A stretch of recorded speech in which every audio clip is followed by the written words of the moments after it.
The Lone Ranger sold his wardrobe. The Lone Ranger sold his bad dog. Well, you saw him, and you can't hardly know, 'cause times change, I know. On some days, he's more than humble. On some days, he's cold and mad, mad as hell. Well, you saw him, and you can't hardly know. It's so strange, well, I know. Those lakes of golden water, those lakes of gold are all running out. Well, you saw him, and you can't hardly know. It's so strange, well, I know.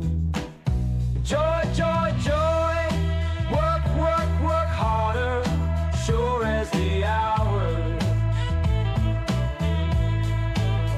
Joy, joy, joy, work, work, work harder, you say.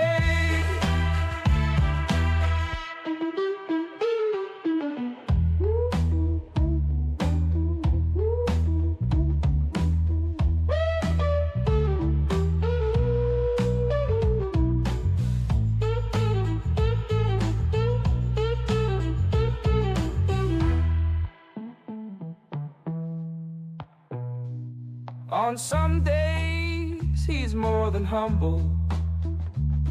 On some days, he's cold and mad, mad as hell. Well, you saw him, and you can't hardly know. It's so strange, well, I know. Those lakes of golden water, those lakes of gold are all running out. Well, you saw him, and you can't hardly know. It's so strange, well, I know. Joy, joy, joy, work, work, work harder, sure as the hours. Joy, joy, joy, work, work, work harder, you say.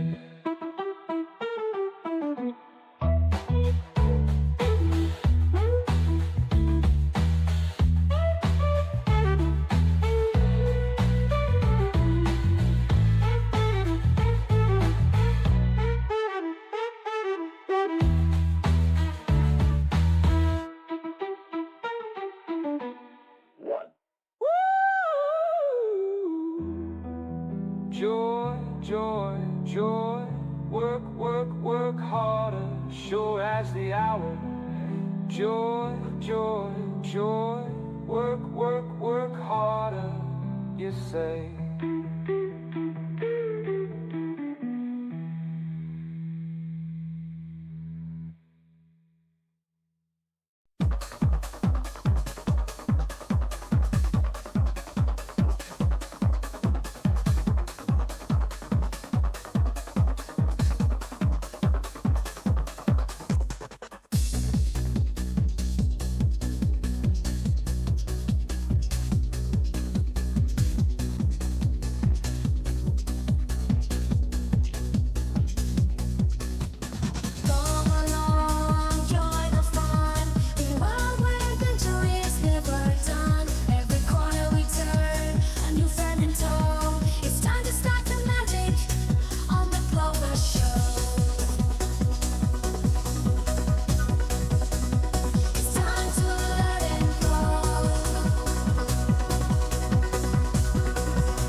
What up, what up, what up, what up, what up, what up, what up, what up, what up, Twitch?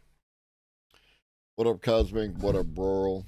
What up, bots? What up, lurkers? What up, tiny people in my chatterino? It's your boy. Friday night is Stampy night. your man's Stampy, your man's got outside somehow. And was outside on the back deck.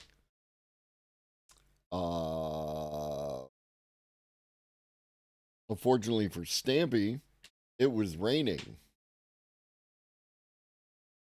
And I had no idea he was out there until through the window I heard meow, meow. And I thought some other cat was chilling on my back porch getting rained on. And I thought I was going to have to try and figure something out real quick. But it turns out, no, it's my cat. And Stampy learned a valuable lesson about life.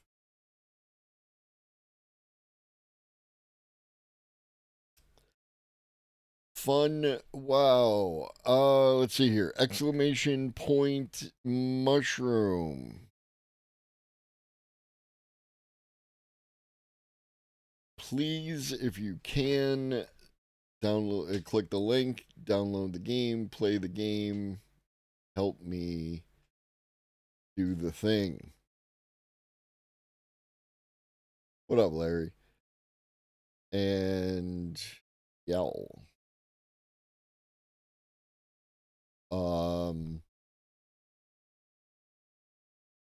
Thank you to all the people who've downloaded it so far. I appreciate your efforts.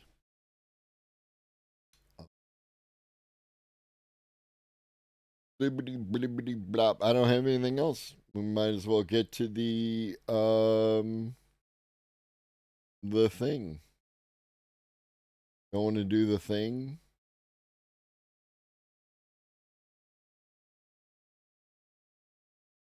Up first, Spaceball. He did not want to be dried off. I did get a towel and I dried him off, but he did not want to have it.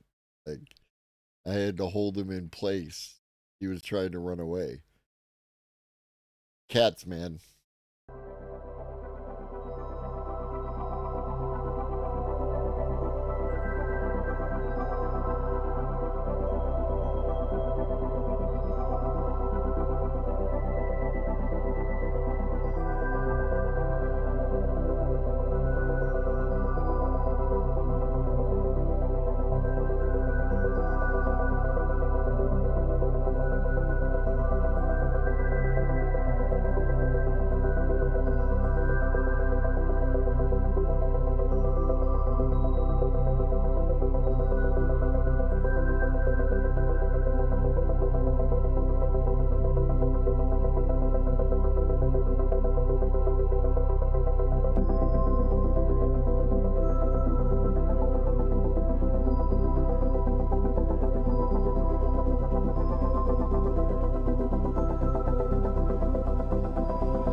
Neat. Robots in space. And then space a fish tank? No, it's a series of tubes. Up next, China flaunts its great leap in robots. DeepSeek alerted the world to the fact that China can produce advanced AI, and now a sporting event has suggested they've made similar leaps when it comes to robotics. This is Tiangong Ultra setting off on a world-first humanoid robot half-marathon in Beijing. 20 other robots of varying shapes and sizes joined thousands of human runners in the 21-kilometer-long race. There is a kind of sportsmanship, whether it's humans or robots, they're all exercising. It feels like I'm watching the development of machines, the development of artificial intelligence. The event was hosted in an area of the capital called E-Town, which is a government-backed hub for high-tech manufacturing. China is aiming to lead the global race in cutting-edge technology. For me, I think in about 5 years' time, these products will begin to appear in everyday life and in the family home. There may be certain limitations on their capabilities at first. It's impossible for them to do all the housework for you, like a maid, but their capabilities will improve. Now, that might look more funny than impressive to some degree. But I think the idea here is that sort of once you combine robotics with sort of Are we all right? self-learning AI, then you can get somewhere really powerful. Because you end up with embodied knowledge, embodied AI, and then we really don't know where it's going to go. The Guardian has an interesting report this weekend on the development of so-called embodied AI, which say the technology is reshaping daily life in China. Now, it includes a description of a group of young people getting food delivered via drone. So they say a drone loaded up with goods from a shopping mall less than 3 kilometers away flies into view and earshot, hovering over the delivery station for a moment before steadily lowering and depositing the goods into a sealed box that can only be unlocked by entering the customer's phone number. Dinner is served with not a human in sight. Meituan aims to beat human delivery times by about 10%, although perhaps because of its journey whizzing through the clouds in a thin polystyrene box. The food, char siu pork, and a waffle is slightly cold. So there's a severe downside there to getting your food delivered by drone, but you can see how the technology could develop to be fairly impressive and, I mean, ultimately ubiquitous if you get everything delivered by a drone. The article also mentions an event at this year's Spring Festival Gala. Now, it was a troupe of humanoid robots doing some very impressive human-like synchronized dancing. This has apparently been viewed billions of times. This one is somewhat scary, I suppose. It looks a bit like a sort of robot army, but just for now, dancing. I suppose when you give them AI capabilities, you don't know what they're going to do next. This is also a very enjoyable video of robot dogs. They're apparently now a big deal. So you can see here a robot dog playing with the now outdated kind, I suppose, made of flesh and blood. One looks more cuddly. The other one will require you to pick up less of its shit, presumably. The combination of robotics with artificial intelligence is still fraught with challenges. This is from the Guardian piece again. The industry is still fraught with challenges. I suppose I stole that line from them. Any AI model requires reams of data for training, while LLMs used for things like chatbots can draw upon the vast universe of content that is the internet. The data for robotic AI models, such as information on how to physically move through space and interact with objects or people, is relatively scarce. In the world of autonomous vehicles, another sector that China is focusing on, a car needs to be able to navigate through 6 axes or degrees of freedom, forwards and backwards, left and right, up and down, and the rotations between these positions. The same goes for general robotics, such as Meituan's food delivery drones. For a humanoid robot to be able to mimic a human in everyday tasks, such as cooking, it needs up to 60 degrees of freedom. So they're saying there, if you give AI a humanoid robot, if you try and get that to teach itself how to behave in the world, it needs to be able to sense and move in 60 directions. Whereas if you're a car, it's 6 directions. You've just come from China, David. Did you see any impressive embodied AI? Yeah, I think so. I spent 10 days there. I was between Shanghai and Beijing, meeting with a lot of scholars and journalists and and activists and NGOs across the country. And the sense that I got is, I was in town for this Beijing marathon of the robots, and is less of the static picture we get of Chinese technology and more about the dynamic one. You could go to Seoul or Tokyo or other places that to a London resident or even to someone living in New York feel quite futuristic. I mean, feel really developed in terms of the displays of lights and skyscrapers that you see developed. The difference in China now is a sense that things are changing really, really rapidly. The speed and the scale and the scope of technological innovation is unmatched, is unparalleled in human What up, history, Farrell? and that's felt also in people and conversations and a certain sense of the Chinese model of development. I mentioned at the outset of this program that despite every effort by the Trump administration to menace the Chinese, to launch the harshest economic measures they can against their perceived geoeconomic adversary, even potentially escalating that to a kind of civilizational war, whether that's expelling Chinese academics and students from universities or calling on Palantir to lead a new opium war against the Chinese, or denigrating Chinese labor as mere peasants, as Vice President J.D. Vance has done. There's a sense in which China has already moved so far along the path of industrial development and technological innovation capacity that the ball's moving. That even in the context of these harsh tariffs, China can not only withstand and survive them, of course, having to make really serious adjustments to its model of consumption, as many macroeconomic analysts have pointed out, making adjustments to its trade flows, as the tariffs would imply, that there's a sense in which the Chinese economy has achieved a degree of economic sovereignty and industrial force and capacity, that these processes of development, whether it's on artificial intelligence and robotics, or indeed on transportation, as has become famous through the high-speed rail network, have a momentum of their own. I think that generates a lot of excitement and enthusiasm among the Chinese population. Of course, it generates a lot of anxiety and angst, I think, also seeing these robots, which, Michael, you rightly point out, look as friendly as they do, terrifyingly capable of unmanned violence. But I think there is a certain sense in which the extent to which these technologies have already been deployed to improve people's lives is really exciting. And that we don't know, it's so rare, I think, speaking here as a US citizen and someone who spent a lot of time living in England, that where everyone is convinced that nothing but downward mobility confronts us in the years and decades ahead, that it's impossible to imagine a future that is somehow enriched by these technologies as opposed to scraped away in new forms of exploitation by our own ruling and capitalist class, to be in a place where the sense is the sky is kind of the limit, that we don't even know what's possible in terms of innovation, and we don't know how much human flourishing can be enhanced by these technologies. That's a really exciting conversation to be privy to, because the one we're having in the West is how doomed are we at the hands and the whims of these tech companies that do not have our best interest at mind. So I think it's very exciting to see that come together. I think that the noodles delivered by these drones will go from cold to increasingly hot as they develop the novel technology to deliver it on time and for the consumer's benefit.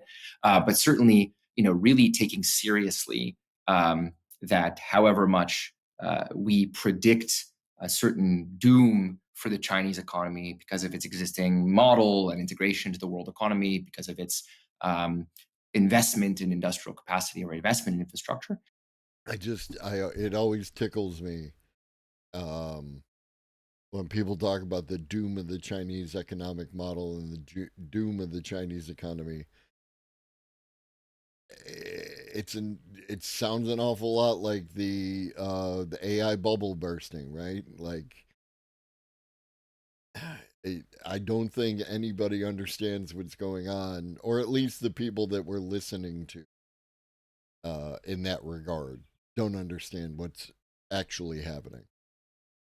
These things are already bearing fruit. I think we should take them really seriously and understand all of the technological innovation and industrial capacity in the context of the trade war that we discussed earlier. It is not the case, as it was in 1971, that these other countries don't have partners from whom they can source important technologies, for whom they can rely to build out their own source of sort of renewable energy.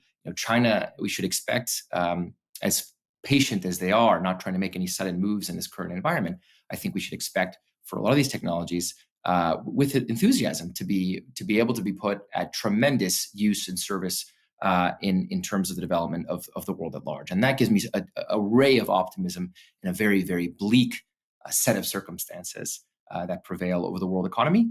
And I hope that more people, more listeners, more viewers take a keen interest to what exactly is happening in China and what it might mean for the world beyond the Guardian headlines or beyond the saber rattling of the State Department. Do you think, I don't have strong opinions on this, it's a genuinely open question. So the way you were talking about that, it seemed as if you thought that sort of takeaways delivered by drones in China would be much more liberatory for humanity, I suppose, and human flourishing than drones delivering takeaways in the United States. Do you think that's the case? Well, I think it's a very interesting discussion. And surrender your ships. We will add your biological and technological distinctiveness to our own. Resistance is futile. Yo, what up, homie? What up, Raiders? And I think that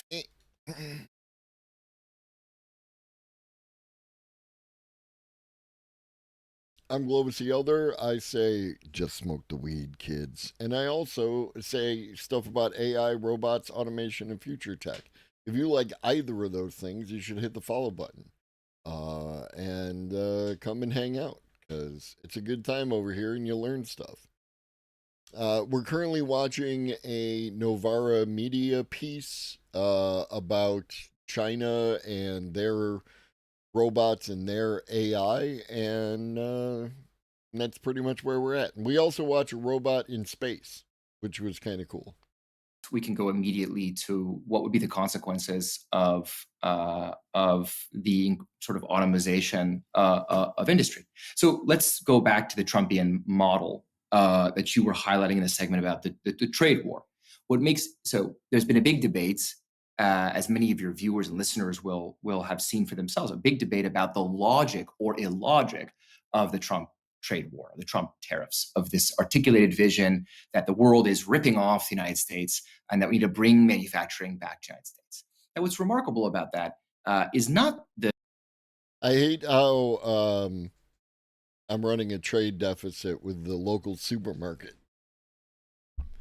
I think I need to engage in some tariffs. That'll show them. That'll learn them good. The tariff, that's a very sound view that the United States has allowed its industrial base to erode through a model of globalization that has prioritized over outsourcing to cheap labor markets, right, that have benefited mechanically at the cost, if not intentionally at the cost, of the U.S. working class share of income in the United States.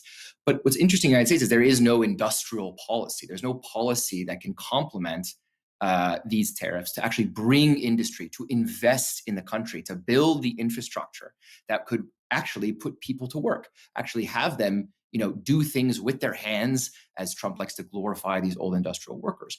And if you ask the architects of this trade policy or this economic regime in the United States what they hope for, they're saying, oh, we're going to bring back car factories, but it's all going to be robots. And don't... Also, it's 520 or 420 Central. Smoke them if you got them. Don't worry, we'll have jobs for a few people, not necessarily college educated, to oversee those robots in the factories. Right? So even in their wildest dreams, for these Trumpists who are overseeing this very nostalgic policy of bringing back manufacturing to the United States, there's still no place for U.S. American workers in it. It's not as if there's an idea that we're going to be innovating, robotifying, automating, getting industry excited about investing in the United States. Certainly there's no public investment on the horizon, but even the private investment, there's still no vision in which the millions of unemployed, underemployed people, who are suffering from job insecurity in the United States will be rewarded by this new model. right? There's no redistribution or no plan for a public employment. There's no plan for a basic income that could be provided to people who are sort of negatively impacted by processes of Say all the words, David. Say the words. My man. Automation. So yes, I do think in the case of China, which has a more articulated vision of how it hopes to deploy labor and put people in service of a developmental project, that there is a different sort of distributional impact that we might imagine from a drone that flies consumer goods or food, in this case, to a U.S. American consumer or a Chinese consumer. One of the big debates we had in China when we were there was, is China a socialist country? It's a very interesting debate when such a high proportion of Chinese workers are in the private sector. Something like 80 or 90% of Chinese workers are working for private enterprises, although that could challenge the categorization around what private enterprise really means. So it's not as if there's no displacement or people aren't, China has so many people who are working in food delivery alone. So what happens to those workers if they were to be automated? But what is true, in contrast to the West, is that there is a plan, there is a vision that's being articulated for how to develop this country and then share the fruits of that development across rural and urban, east, west, north, and south parts of the country. And that type of serious strategic industrial thinking, we just don't have in the West. Right? This is a symptom, a morbid symptom of our model of hyper liberalized, hyper deregulated capitalist political economy that basically says, okay, we can make these huge gestures of protectionism from the state, but we have no way, if we're going to couple that with hyper deregulation domestically, we have no way to make the game. Hey, Michael. Thank you for installing the game, homie. Gains, however, partially. Exclamation point mushroom right there in the linky. Support the channel.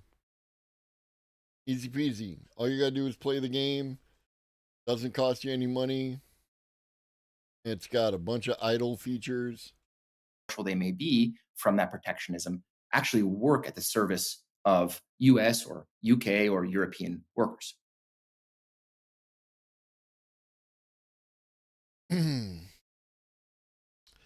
Next up, biohybrid robotics. Biohybrid robotics has been touted as a critical step towards machine agency. It may be a little bit biocentric, but many researchers believe that giving robots biohybrid components, so mechanical plus biological, is the best way to give a robot autonomy. While we have agentic coding, that's not exactly the same as really making a decision. We have long known that you can hijack an insect's body to make a biohybrid robot. Because they have simple nervous systems, you can just use electrical impulses and operate them. Now, this does probably take a note from cordyceps, because when cordyceps infects an insect, it doesn't enter the brain. The Last of Us. Cool. Good to know. Good to know that the emulator works. Thank you for testing that out. It may hijack the nervous system, but there's a good chance that brain is still operating in there. Same for insect bots, really. But you can at least be happy that we don't consider insects conscious. I mean, you can do the absolute reverse of hijacking a body. You can just give a robot a tiny human brain and have them operate it. But they don't mesh all that well with the kind of AI systems we have now. The tiny human brains do not process linear information very well. However, they can be supportive in taking care of nonlinear information. And this has been done with virtual brain organoids, neural reservoirs, which are essentially an idea in AI where you take information and you put it in a reservoir of sorts. I appreciate the fact that, like, GT has been, like in this video, the neural reservoirs, referenced in multiple previous videos, and then there's a video where they discuss the idea. And they're able to give you like one sentence as to what the thing is, so that, like, if this is your first video on the subject, you're up to speed, right? So the linear information can process without collapsing under just having too much stuff, and it's quite effective. One of the major problems with biohybrid robots is that it's hard to operate something that is soft, like musculature. While it can be done, like what you see behind me, this is a robot made from mouse muscle tissue and a computer chip. There are a lot of problems with trying to actually operate a large, fleshy object. And that's probably why we haven't hijacked mouse nervous systems yet. Aside from, probably not being ethical. And that is, of course, where our friends the brain organoids come in. Our brains have kind of, evolved to use the body. Some researchers have gone as far as to build a simulation of soft muscle tissue and have virtual brain organoids operate them. Those are neural reservoirs, essentially a virtual version of the tiny human brains we can grow from stem cells and have operate a computer if you would like to. This is actually really exciting because it has a lot of applications beyond whatever kind of eldritch horror this is. This could help amputees operate virtual muscle systems, even 3D printed simulated muscle. And I have talked about this before, but some researchers have been able to make artificial neurons that can interface with our own. Having a local operator could help. Now, biohybrid robotics and artificial intelligence are both still nascent. I don't think it's surprising we haven't made something that is as intelligent as a human, but I think we could get there minus many of the limitations that comes with evolution. A lot of the applications for biohybrids are not in the realm of just... Remember, evolution was random, right? There is nothing about anything that exists in nature that indicates that it's the best system. All it indicates is that it was the best system to exploit an evolutionary. Yeah, Michael, like you don't control the mushroom and the fighting. The mushroom just fights and defeats enemies. And your job is to click the little lamp and decide whether or not you want to equip stuff. Now, there's other decisions to make over time, but generally speaking, yeah, it's like an idle auto battler, I think is the term that the kids use, something like that. Horror science or conscious robots, which, while cool, I'm not sure how many applications there are for them. Much of this research has come from medical technology. We're talking about technology that could repair brain damage when it comes to the brain organoids. We're talking about being able to make lab-grown tissues, which has been done all in piecemeal and not put together. Of course, with bodyoids, we're talking about growing embryos to grow organs inside, run experiments on, but take out the brain and the potential of consciousness. We can just grow it all at the same time. That may be incredibly creepy to many people, but this is technology that could really improve quality of life for people who can afford it, which is not me. I just spent the last week arguing with my insurance company to let me see my rheumatologist. Do I really need to live? Is that medically necessary?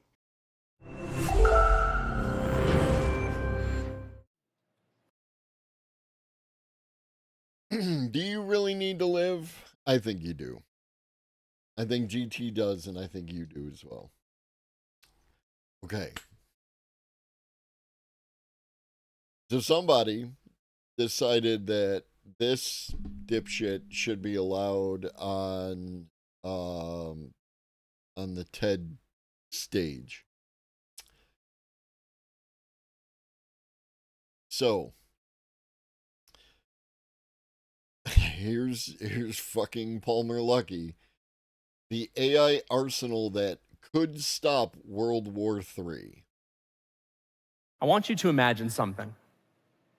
In the early hours of a massive surprise invasion of Taiwan, China unleashes its full arsenal. Ballistic missiles rain down on key military installations, neutralizing air bases and command centers before Taiwan can fire a single shot. The People's Liberation Army Navy moves in with overwhelming force, deploying amphibious assault ships and aircraft carriers, while cyber attacks cripple Taiwan's infrastructure and prevent emergency response. The Chinese rocket force's long-range missiles shred through our defenses. Ships, command and control nodes, and critical assets are destroyed before they can even engage. What up, beef? The United States attempts to respond, but it quickly becomes clear. We don't have enough. Not enough weapons, not enough platforms to carry those weapons. American warships, too slow and too few, sink to the bottom of the Pacific under anti-ship missile swarms.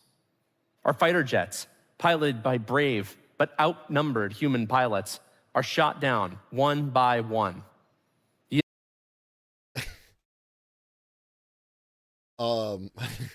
One, there's aspects of his invasion of Taiwan plan that that's my point, Beef. I'm just seeing what dipshit has to say and respond to it. Yeah. There's a bunch of aspects to his Taiwan invasion plan that are important. One of the major reasons why China won't invade Taiwan is that Taiwan is where the vast majority of cutting edge chips are made, and not only would China be pissing off every country on the planet who uses those advanced chips, but they'd also be cutting their own throat because they are one of those countries that use those advanced chips. Excuse me. The other thing is he is radically understating the capabilities of the U.S. Navy, which he's a salesman at this point, right? He's trying to sell his brand of defense capitalism to the machine, and you obviously can't speak well of those capabilities, but he doesn't he's I'm gonna say he's being disingenuous rather than he's. The United States exhausted shallow arsenal of precision munitions in a mere 8 days. Taiwan falls within weeks, and the world wakes up to a new reality, one where the world's dominant power is no longer a democracy. This is the war U.S. military analysts fear most, not just because of outdated technology or slow decision-making, but because our lack of capacity, our sheer shortage of tools and platforms means we can't even get into the fight. When China invades Taiwan, the consequences will be global. Taiwan is the undisputed epicenter of the world's chip supply, producing over 90% of most advanced semiconductors, the high-performance chips that power today's AI, GPUs, robotics. These are also the chips that power your phones, computers, cars, and medical devices. If those factories are seized or destroyed, the global economy will crash overnight.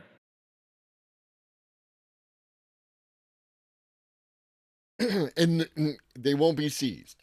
They won't be seized. Right now, there are dedicated special forces. I don't know this. I don't have any evidence. I would be surprised, hugely surprised, if there weren't dedicated special forces in both the United States and Taiwanese military ready to burn those facilities to the ground in case of a Chinese invasion. Right? He's talking about like the overwhelming, the weapons that would be used to attempt to defend against a Chinese invasion. They're going to be used, primarily to destroy those chip fabs.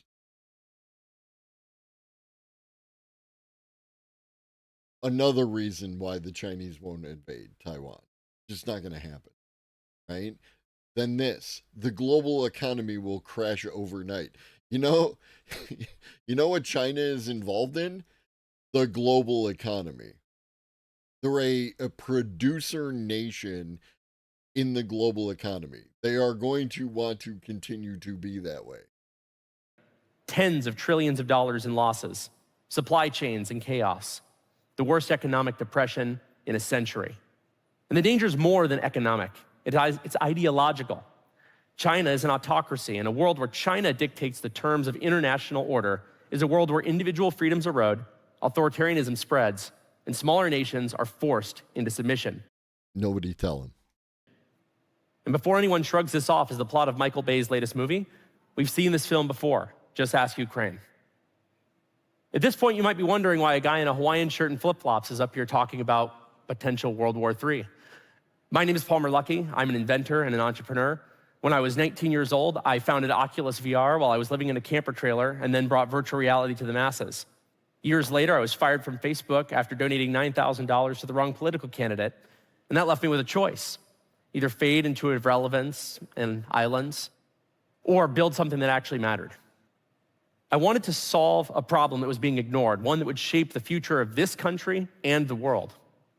Despite the incredible technological progress happening all around us, our defense sector was stuck in the past. The biggest defense contractors had stopped innovating as fast as they had before, prioritizing shareholder dividends over advanced capability, prioritizing bureaucracy over breakthroughs. Silicon Valley, which was home to many of our top engineers and scientists, had turned its back on defense and the military writ large, betting on China as the only economy or government worth pandering to. Tech companies that once partnered with the military had That's just a lie. That's just a fucking lie. decided that national security was someone else's problem. The result: your Tesla has better AI than any US aircraft. Your Roomba has better autonomy than most of the Pentagon's weapon systems. And your Snapchat filters, they rely on better computer vision than our most advanced military sensors. Now, I knew that if both the smartest minds in technology and the biggest players in defense both deprioritized innovation, the United States would forever lose its ability to protect our way of life. And with so few willing to solve that problem, I decided that I would try my best. So I founded a company called Anduril, not a defense contractor, but a defense product company. We spend our own money What's the difference between those things? building defense products that work rather than asking taxpayers to foot the bill. The result is that we move much faster and at lower cost than most traditional primes. Our first pitch deck to our investors, who are very aligned with us, said it plainly: we will save taxpayers hundreds of billions of dollars a year by making tens of billions of dollars a year. Now, while we make dozens of different hardware products, our core system is a piece of software, an AI platform called Lattice, that lets us deploy millions of weapons without risking millions of lives. It also allows us to make updates to those weapons at the speed of code, ensuring we always stay one step ahead of emerging and reactive threats. Another big difference is that we design hardware for mass production using existing infrastructure and industrial base. Unlike traditional contractors, we build, test, and deploy our products in months, not years. That approach has allowed us in less than 8 years to build autonomous fighter jets for the United States Air Force, school bus-sized autonomous submarines for the Australian Navy, and augmented reality headsets that give every one of our superheroes superpowers, to name just a few. We also build counter-drone technology, like Roadrunner here, which is a twin turbojet-powered reusable counter-drone interceptor that we took from napkin sketch to real-world combat-validated capability in less than 24 months. And we did it using our own money. Now, coming from a guy who builds weapons for a living, what I'm about to say next might sound counterintuitive to you. At our core, we're about fostering peace. We deter conflict by making sure our adversaries know they can't compete. Putin invaded Ukraine because he believed. To an extent, you can make that argument, right? That no one will attack us if our weapons are that good. But it naturally, and my evidence for it is history, it naturally leads to the concept of preemptive war. See the Iraq war, or Iraq war from the perspective of the United States. It's happened elsewhere, right? Because you know your enemies can't compete, you are more willing to put your force at the forefront of people who will not comply. Yeah, lets them act like bullies. Right? There's a thing with the Roman Empire, and you thought about Rome today. There's a thing with the Roman Empire, is that the Roman Empire was concerned about its own security, so it would establish that security, at the border. Lower your shields and surrender your ships. We will add your biological and technological distinctiveness to our own. Resistance is futile. Yo, what up, Raiders? What up, James? What up, Ben? What up, Michael? Excuse me. What up, Shiny? What up, Ponder Monkey? Oh, yeah, no. Just hold off on that for a second. What up, Textilian? What up, Vibrator? What up, CMS? What up, Otto? Coming at you like a snowball. A player installed the game. Thank you, A player. You are a player. I neither hate the player nor the game.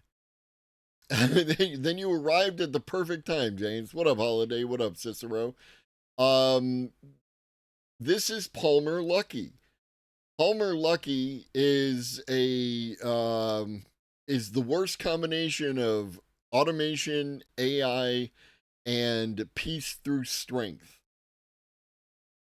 He is a douchebag of the first order. He's currently giving a TED talk about the AI arsenal that could stop World War III. What up, T-minus?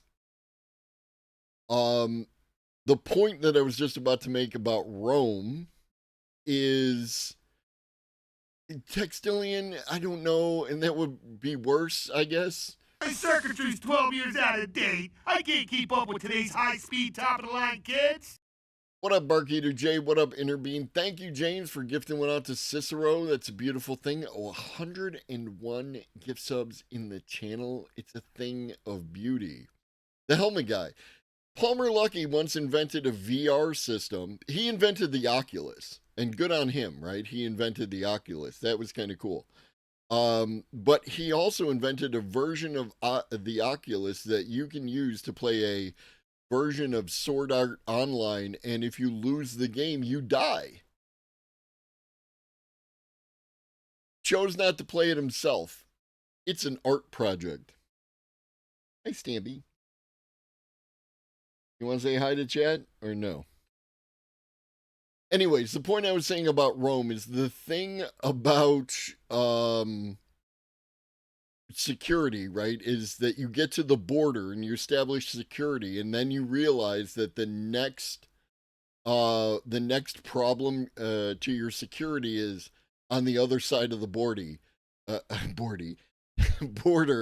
So you have to go over there and give those people some security, and so on and so on and so on. Come say hi to chat. We're going to take a break from looking at Palmer Luckey to look at Stampy instead. He is like an evil Weird Al. That's fair. If this is your first time here, this is Stampy. This is Stampy's butt. This is more the whole of Stampy.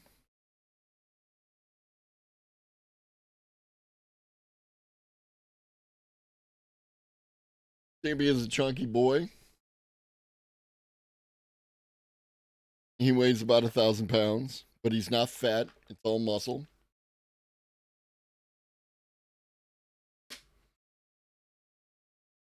He is also a dog in his brain. He also got out earlier today, didn't you? He got out. It's raining today. So Stampy got to be outside in the rain for a little bit and then holler until I came and got him. Did he learn anything? Difficult to say. What up, Fembox fan? What up, Joint Specialist?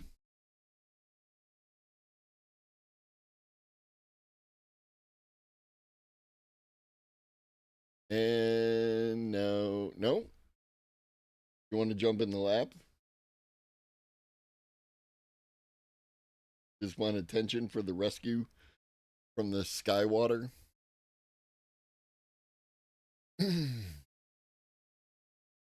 Oh, I can imagine, Ann. I can imagine. All right. More of evil Weird Al. Believed that he could win. Countries only go to war when they disagree as to who the victor will be. That's what deterrence is all about. Not saber rattling, making aggression so costly that adversaries don't try in the first place. So how do we do that? For centuries, military power was derived by size. More troops, more tanks, more firepower. But over the last few decades, the defense industry has spent far too long handcrafting exquisite, almost impossible to build weapons. Meanwhile, China has studied how we fight, and they've invested in the technologies and the mass that counter our specific strategies. Today, China has the world's largest navy, with 232 times the shipbuilding capacity of the United States.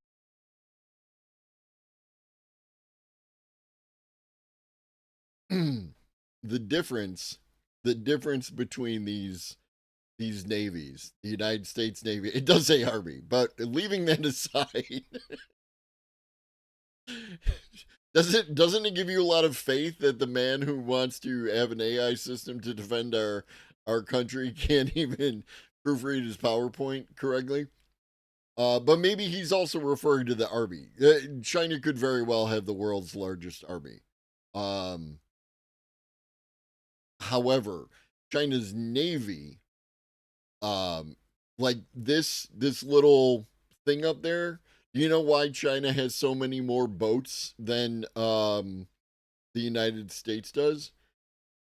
Is because a lot of them are what you call regional craft, right? They're intended to operate in the near waters around China as opposed to the United States Navy, which is entirely, well, not entirely, but generally speaking, what's called a blue water navy, which is designed to go everywhere around the world, right? This is disingenuous, but again, this is advertising. States, the world's largest Coast Guard, the world's largest standing ground force, and the world's largest missile arsenal, with production capacity growing every single day.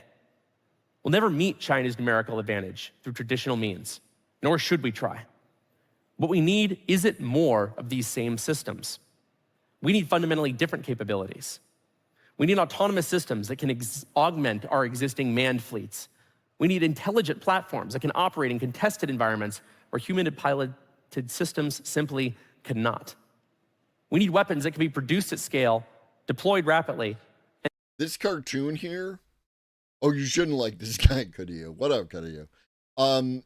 This cartoon behind him, he made, fuck it. Why am I gonna, this is show not tell, right? This is show not tell. Let me show you something.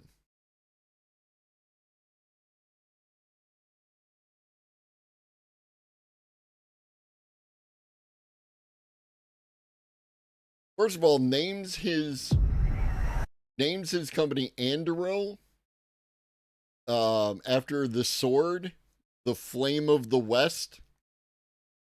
The symbol for his company is the hilt of Aragorn's sword. But here you go.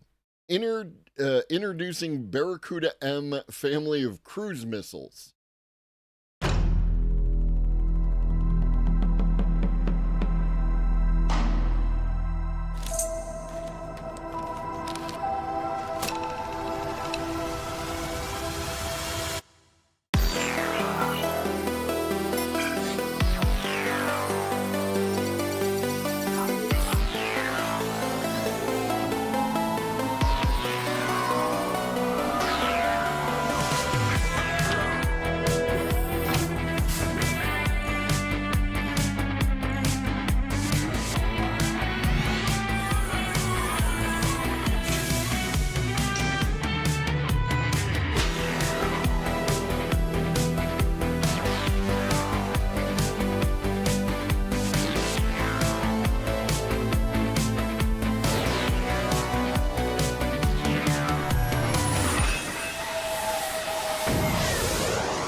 And then he made a sequel. What up, low observable goat? What up, Retorku? What up, harmless monkey? This is the advertisement, right? My man made his own little anime to sell his cruise missiles. What up, Nemesis? He is a special kind of creep. And updated continuously. Mass production matters. In a No, Otto, he is not a Neo Elon because he's actually capable of inventing something. Remember, he invented the Oculus, right? He has some like engineering ability. What up, Elrod? conflict where our capacity is our greatest vulnerability, what we really need is a production model that mirrors the best of our commercial sector: fast, scalable, and resilient. We know how to win like this. We rallied our industrial base during World War II to mass produce weapons at an unprecedented scale. It's how we won. The Ford Motor Company, for example, produced one B-24 bomber every 63 minutes. But to actually achieve the benefits of these mass-produced systems, we need them to be smarter. This is where AI comes in. AI is the only possible way we can keep up with China's numerical advantage. We don't want to throw millions of people into the fight like they do. We can't do it, and we shouldn't do it.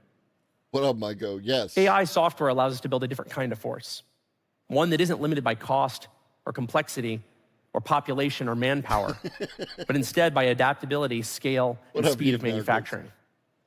Now, the ethical implications of AI in warfare are serious, but here's the truth. If the United States doesn't lead in this space, authority... Yes, AI to fight China. AI to control the weapons to fight China. 100%. That's what he's talking about. Authoritarian regimes will. And they won't be concerned with our ethical norms. AI enhances decision-making. It increases precision. It reduces collateral damage. Hopefully, can eliminate some conflicts altogether. The good news is that the US and our allies have the technology, human capital, and expertise to mass produce these new kinds of autonomous systems and launch a new golden age of defense production. With all that information in mind, let's go back to Taiwan, but imagine a different scenario. So at the beginning of the video, he told this fairy tale about how the Chinese invasion of Taiwan would go.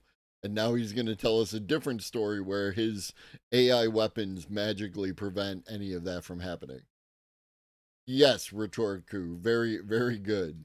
Attack might begin the same way. Chinese missiles streak towards Taiwan. AI can draw hands, anarchist.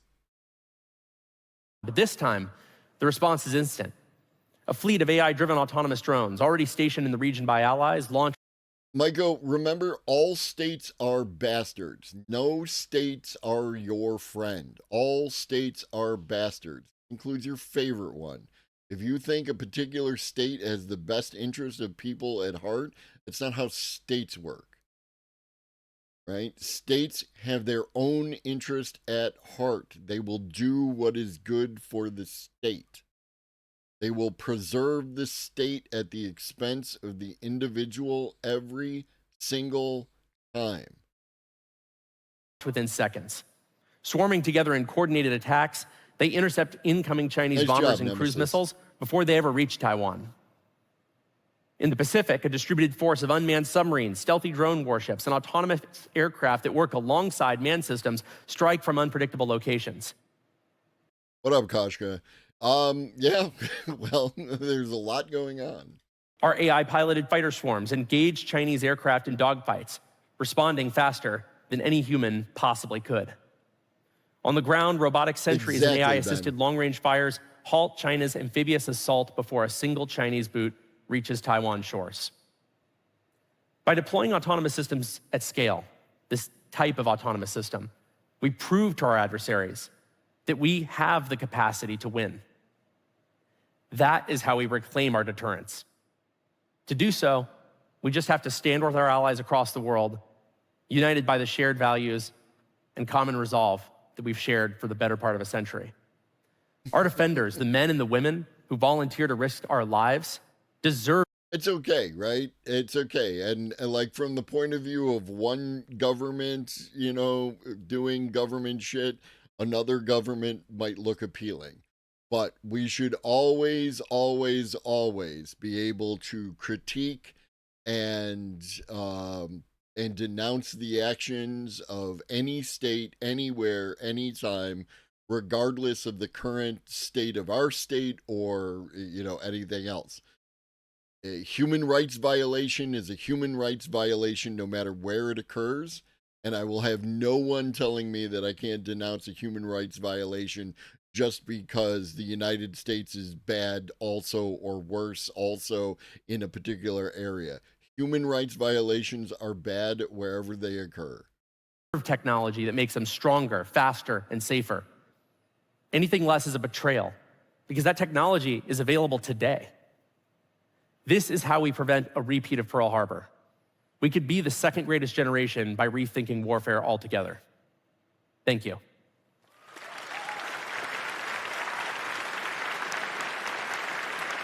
I was going to answer questions. This should be great. Thank you, Palmer. You painted a very vivid picture of the future of warfare and deterrence. I want to ask you a couple questions. I think one that's on a lot of people's minds is autonomy in the military kill chain.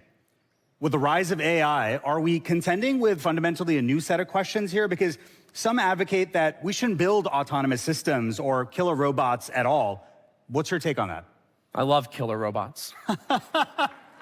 The thing that... Dude. Fucking...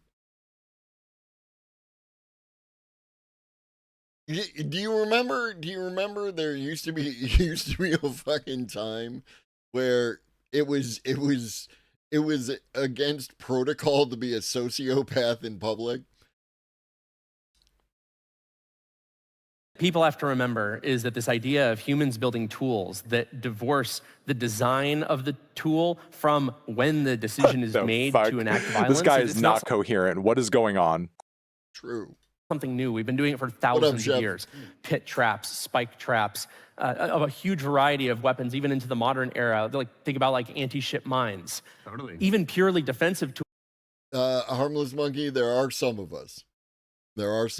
Wherever you go, in spite of how a particular state might be acting, the people are the people, and the people can find each other wherever they go. Tools that are fundamentally autonomous. Whether or not you use AI is a very modern problem. It's one that people who haven't usually examined the problem fall into this trap. And there's people who say things that sound pretty good, like, well, you should never allow a robot to pull the trigger. You should never allow AI to decide who... I just met you. This is crazy. Here's my number. Call me maybe. Thank you for the follow. After this, we're going to get into connections because it's 6 o'clock.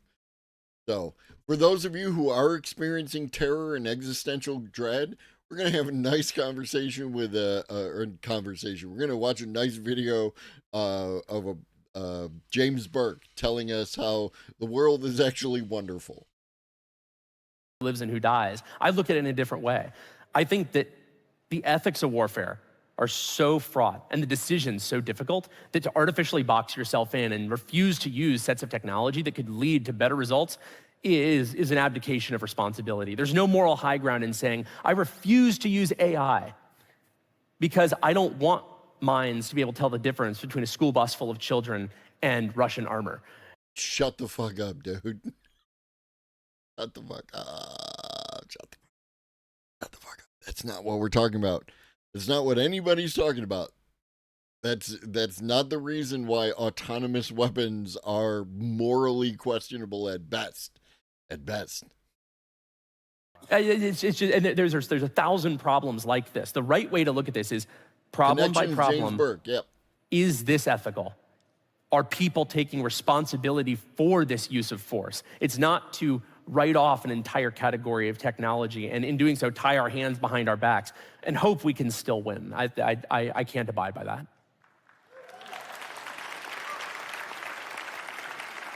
You're right. If the information is available to you, why not create systems that actually take advantage of it? If you blind yourself to it, the result could be far more catastrophic. Precisely. And people will say things, usually non-technical people, like, why not just make it all remote control? And they don't recognize the scale of these conflicts we're talking about, they don't lend themselves to a 1-to-1 ratio of people to systems. It's to say nothing of the fact that if you're a remotely piloted system, all you have to do is break the remote part and everything falls apart. There's no moral high ground either in saying all you have to do is figure out how to jam us and you win. And it sounds like a lot of defense systems that exist today kind of have this type of autonomous mode. I mean, this is another point. It's usually not one that I make on a stage, but I'll get confronted by journalists who say, oh, well, you know, we shouldn't open Pandora's box. And my point to them is the Pandora's box was opened a long time ago.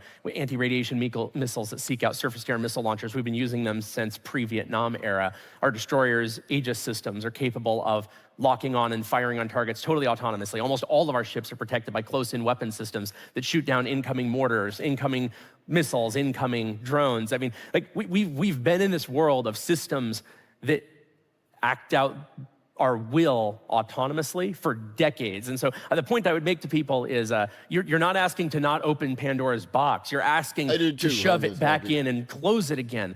And the whole point of the allegory is that such cannot be done. And so that's the way that I look at it. I got to ask you one more question going back to your roots. Many folks were obviously introduced to VR because of Oculus. And in a twist of fate, Anduril recently took over the IVAS program, essentially building AR/VR headsets for the US Army. What's your vision for the program and what does that feel like? We need all of our robots and all of our people to be getting the right information at the right time. That means they need a common view of the battlefield. The way that you can present that view to a human is very different from the way that you present it to a robot. Robots are great. They have very, very high in I/O. They have very low error rates in connectivity.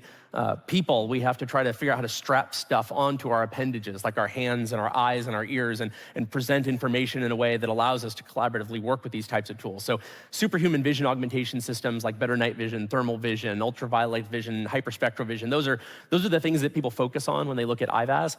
But there's a whole nother layer, which is that we need to be able to see the world the same way that robots do if we're going to work closely alongside them on such high-stakes problems. I love it.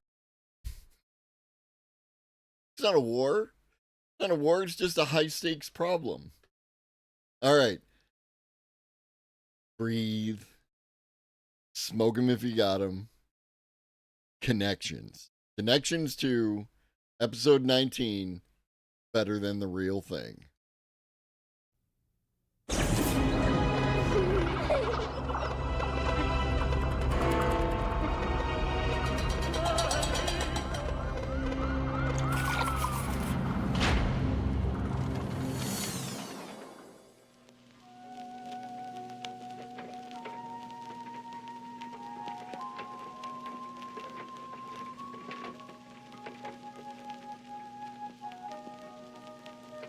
No, there's nothing wrong with your TV set. It's just that compared with the razzle-dazzle of the modern world, the past was really pretty colorless. And in spite of what you may think, the food in that picnic was monotonous, limited, and bland.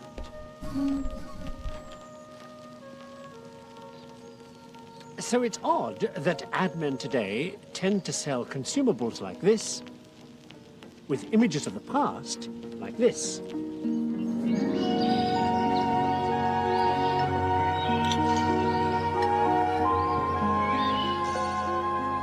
It's all made to look like an age of rosy apples, farm-fresh eggs, crusty loaves, simple pleasures. The way things used to be. The real thing. Truth is, of course, our food's far healthier than theirs ever was, whatever the commercial tells you. Why? Well, that's what this program's all about. How, thanks to a couple of clues you're looking at right now, we're able these days to make it all better than the real thing.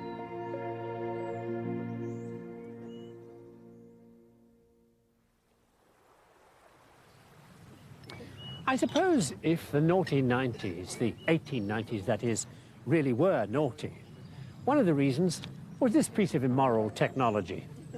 I mean, back then, riding a bike was playing fast and loose, not what that woman is wearing pants. What nice boys and good girls did. Thanks to the bicycle and the new rubber tires, it was the latest daring thing to do to go out into the country on a picnic before you were married. But a girl still had to stay respectable, which wasn't easy on a bike. Even though some woman in Seneca, New York, called Amelia Bloomer, had invented bloomers to make cycling more respectable, that still left the immoral matter of visible ankle. So the only way to save your reputation from getting the boot was getting a boot, which was a royal pain in the lower leg because it took all day to do up the laces. Until, yippee, around 1913, an engineer called Sundbach came up with the answer. Which, speaking of morals as we were, was great news for a multiple bigamist who had 5 simultaneous wives and called all his daughters Mary so as not to blow his cover. He loved zippers on boots because this guy made the machines that made the boots. Meet Isaac Merritt Singer of the sewing machine of the same name, a mechanic turned actor turned social climber who beat his women up, a real sweetheart. But he made a fortune and built factories all over the world because he invented so much down and so much a month. And something else you'll see now. You can't really miss it.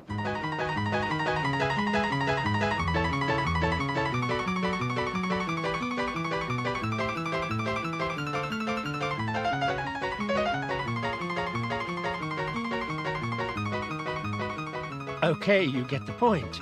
Singer's machines are cheap because they're made of interchangeable parts. An idea Thomas Jefferson has brought back earlier from France.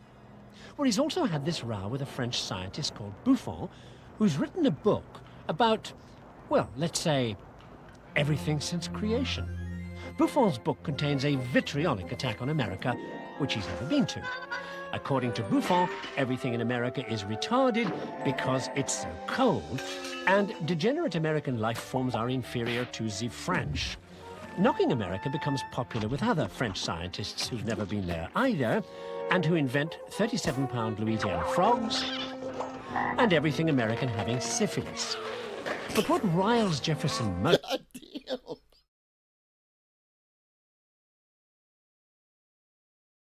Who knew? Who knew that the French came at us like that? Is Buffon's remark about all American animals being smaller than anything French. Things have now really hit the fan. So Jefferson tells somebody in America to mail Buffon a consignment of large American animals with a note saying, "How'd you like them apples?"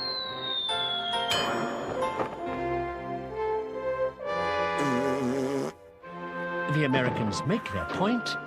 Buffon eats his words. And that's the end of that.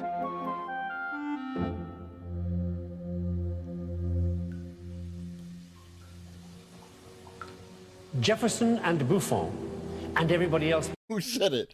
Who said James Burke is God? Harmless monkey. And then my man comes out.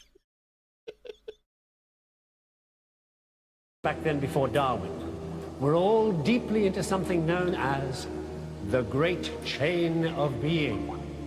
The idea that God, at creation, had designed everything at once, all the way from slime to humans. And that everything was linked, one to the next, all the way along the chain. So slime was almost bugs, and bugs were almost cells, all the way up to human beings being almost angels. Keep that in mind, because the next guy in my great chain had it in his.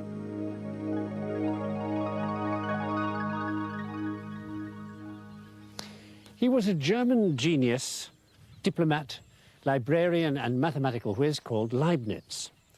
And in 1675, he decided to measure what was happening in the sky. This kind of happening. Leibniz was interested in the effect of the sun's gravity on planetary orbits, so he needed to calculate constantly changing velocity, like the rate this is falling now, at this infinitesimally small split second, not a zillionth of a second before, not a zillionth of a second after. The kind of math Leibniz developed to let him do that infinitesimally small measurement bumped him right up against the good old Great Chain of Being, in which the graduation between one species and another, from slime all the way up, were, as you remember, infinitesimally small. So Leibniz said, "I bet there are links between species so infinitesimally small, you can't see them with a human eye."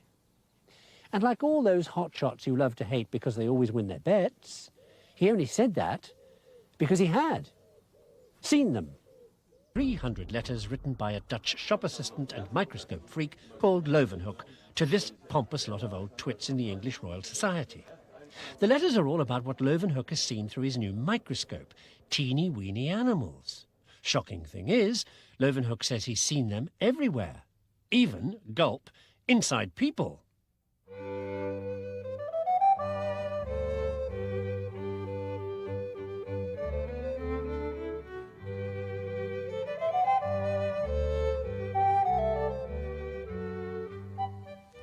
Now, lenses started getting everybody down to real detail, and that meant getting closer to the truth about the great chain of being.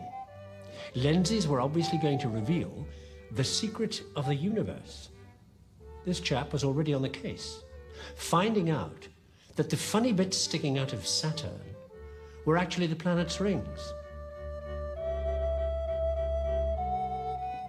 Now, unlike Leeuwenhoek, this guy, Christian Huygens, has been everywhere, studied everything, and knows everybody, and decides to find out how to improve these amazing lens things, which means he's going to have to shed some light on why they're so bad at the time. How bad? We'll take a look at what he's seeing, and you'll see. See? Huygens, being an intellectual, takes a theoretical approach to the problem. If light is what brings the images of anything to your eye, then how does light itself actually move? Huygens decides that light is made of little particles that hit other particles and pass their force on through them to others. In a straight line, like this.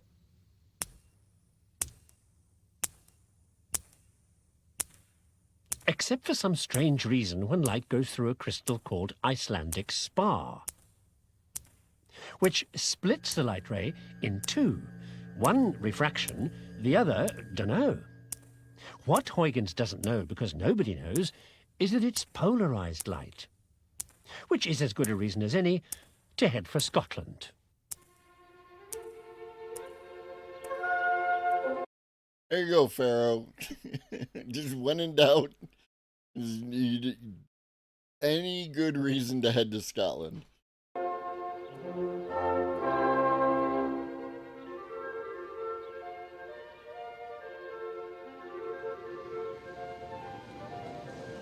Things took a turn for the tartan when in 1828 an Edinburgh University geology type called Nicol, who was into rocks and crystals and such, fiddled around with a bit of Icelandic spar and came up with a thing called a nickel prism that would produce that strange polarized light on demand. Now, Nicol had already been making super thin slices of rock, so thin they were almost transparent, and looking at the rock structure detail with a microscope. And then he realized if you made super thin slices and shone the polarized light through them, some of the rock structures would affect the light according to what their molecular structure was. Like this, look. That's limestone, basalt, granite. Now, somebody somewhere was desperate to know about this magic ability to see through rocks, right? Except Nicol didn't tell anybody. So how do I know? Well, let me show you with a couple of polarized lenses. One on the camera, you put yours in, Jim, thank you, and one in my hand. Have you ever tried doing this with polarized lenses? See? That's because when you rotate the lenses, you rotate the polarized beams of light. And when the two beams are at right angles to each other, they cancel each other out. This shit is so fucking cool. It's just wild. Then you go on rotating, and there comes the light again. 100%, Michael. 100%. If you don't have to work and you have time to think about stuff or go places and do stuff and like that, it's wild what you can get up to. Almost like it totally validates my position on that there is no crisis of meaning in a post-work society, right? because all that means is that people will have plenty of time to do whatever the hell they want and come up with incredibly creative and interesting things. In 1840, that trick boosted the whole economy because it got used to analyze sugar molecules, and sugar then was like petroleum today. Sugar profits encouraged investment in Scottish industry. Now, industry needed metal, and for that you needed better burning coal than Scotland had. Till some guy blasted hot air into coal furnaces, and bingo, you're looking at Scottish steel. Being able to use the local low-grade coal turned Scotland into an iron-making industrial country overnight. And all that ironstone and coal the Scottish miners started digging out of the ground kicked off a mining boom that would finally make nickel famous.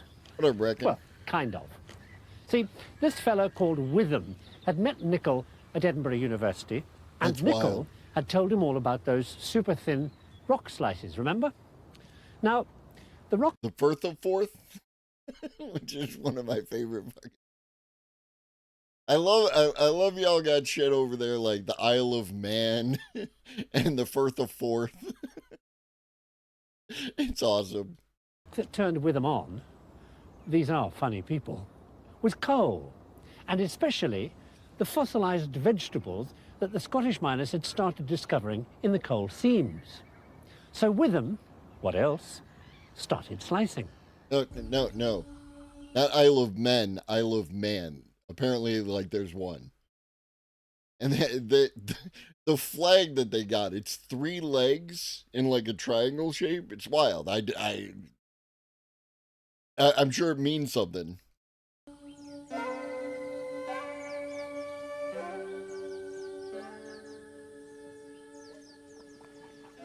You will have no doubt noticed that we are now in a place just a touch hotter than Scotland, right?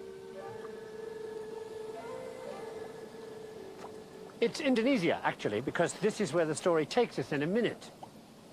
Meanwhile, that mining boom I mentioned and the fossil vegetables the Scottish miners started finding as they dug, well, Witham wrote one of those things you can't pick up, called Some Observations on Some Fossil Vegetables. And there was Nickel's work revealed. And the things he'd said about seeing little bubbles in rock crystals. Oh, nice, Sparrow. Thank you for that. What up, Andy? I told you there was somebody desperate to know all this, didn't I? Name of Sorby. Born, lived and died in Sheffield and never went anywhere without his mother. Crazy about bubbles in rocks. But bubbles like these, magnified 2,000 times. This photograph told Sorby whether the tiny bubbles had been made by hot gas or hot liquid or just heat. And you know what that does? Gives you a handle on all this. Sorby's microbubbles changed everybody's view about how rocks got made in the first place. Back in the incandescent days of the primeval era, when the planet was making itself in fire and lava. Back when the Earth began. All thanks to that weirdo Witham and his mania for fossil veggies. Oh, Timon also. Good. Things got back to vegetables again, real ones this time, when somebody introduced Sorby to something called a spectroscope. Works like so. You shine a light through a vegetable solution that absorbs wavelengths in the light according to what's in it.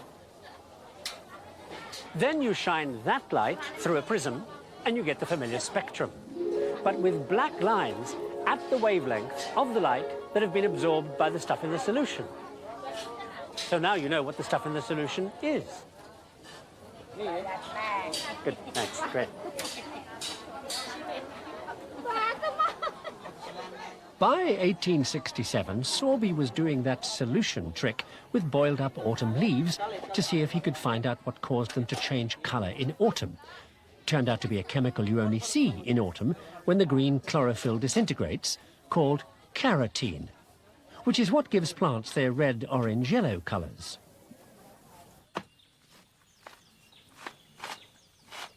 Now, the thing about carotene is what you're looking at now, or any time, because carotene's part of the way your eye works, and without it you can't see.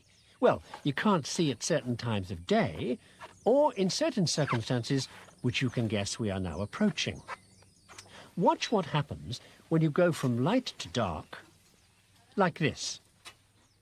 First of all, you can't see anything in the dark bits, and then your eye kind of goes into automatic exposure mode, and gradually, here comes your vision back. A bit grainy, but you can see. Here's what's actually going on. On the retina at the back of your eye, you've got these purple things called rods. Very sensitive to dim light, so they let you see in the dark. When you go into a brighter environment, the rods bleach yellow, and you're now in bright light operating mode. It's carotene that does the trick by causing the yellow to change back to purple once you're back in the dark. Without carotene, that doesn't happen. So if you're carotene deficient, all you see in the dark is nothing.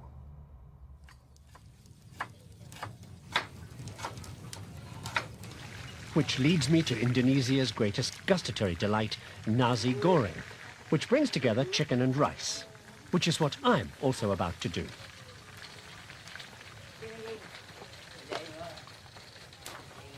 You see, back in 1886, when the Dutch were running this country, they got all worked up about a very nasty disease called beriberi that was putting colonial administrators into hospital. So this young medical researcher called Eichmann notices some chickens, normally fed on hospital leftovers, staggering about with symptoms remarkably like beriberi. So he does nothing about it. Until one day, the hospital gets a new cook. Now, the new cook isn't going to give fancy rice specially prepared for Europeans, that is, polished, to chickens, leftovers or not. If the rough, unpolished stuff was good enough for the local Javanese, it was good enough for chickens. Shortly after this, Eichmann suddenly starts to notice... All right, Otto, harmless monkey.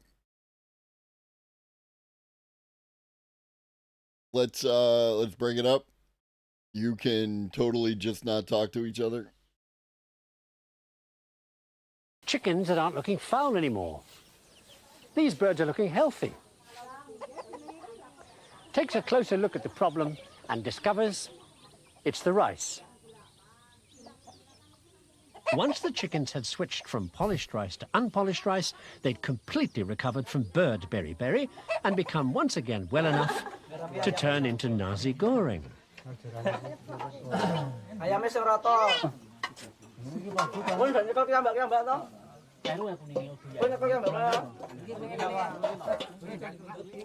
Turned out their disease was another one of those deficiency things, like carotene deficiency night blindness, remember?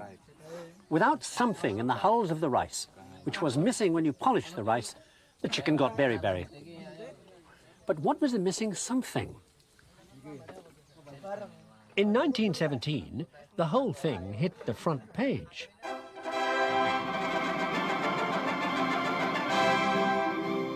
World War I ships taking food to Britain were being hit so hard and so regularly by German U-boats that the country was in deep trouble. Britain was down to 4 weeks' food reserves. There was only one thing to do: tighten their belts and cut down on the amount of food you got. So Britain introduced rationing. But would rationing give people enough food to survive? Anyway, what was a healthy diet? So a guy called Gowland started taking a close look at the eating habits of rats and discovered that even if you gave rats more food than they could eat, without a particular kind of food in their diets, they wouldn't grow. What kind There of was cheese? something missing in their food, and maybe in human food too, that was having the same effect as the deficiency problems with chicken beriberi and that night blindness thing, remember? Something you needed as well as the basic carbohydrates and fats and minerals you got in food. Gowland called the something, whatever it was, accessory food factors. What up, Matt? Which brings me back. Yeah, there was a bit earlier where he was talking about being carotene deficient and having night blindness due to that. So eat your carrots, kids. To that picnic, and why I said at the beginning that modern food is better than theirs was. It didn't take long to find out what the mystery food factors were that you had to have in your diet. We call them vitamin A, B, B1, B12, C, D, and so on, because when they were discovered, we didn't know what chemicals they were, so they just got letters. So there you have it. Thanks to bikes and zippers and sewing machines and light waves and fossils and Dutch chicken, we got vitamins. And enrichment, enhancement. Yeah, in spite of what some streamers might tell you, kale is really good for you. One of the ingredients in my smoothie that I make every day is kale, right? It's a frozen bag that contains kale and blueberries and cherries and strawberries. Put some in there along with protein powder and some yogurt and a banana and green tea, unsweetened cold brew green tea that I brew myself. Run it through the blender thing. It's very good for you. It's good for your digestion, everything else. What up, Ribbons? What up, humanity? It's I want to say it's a Ninja. I'm pretty sure it's a Ninja. They were selling it at BJ's for like half price. And I was like, give me that shit, right? Because I wanted one that had that like that high torque. And that was it.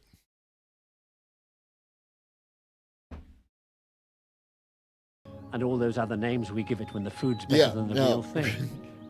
Rhetorical, that's the thing. Is there's a lot of stuff, 3D printers, Ninja blenders, all that kind of stuff, because people have that desire to like do a thing and then they don't, and then they sell it so it's not occupying space in their house. They sold you on kale. Kale is good for you, Samsons. Oh, you know what the food was that the rats weren't getting? Milk. Don't forget to drink yours.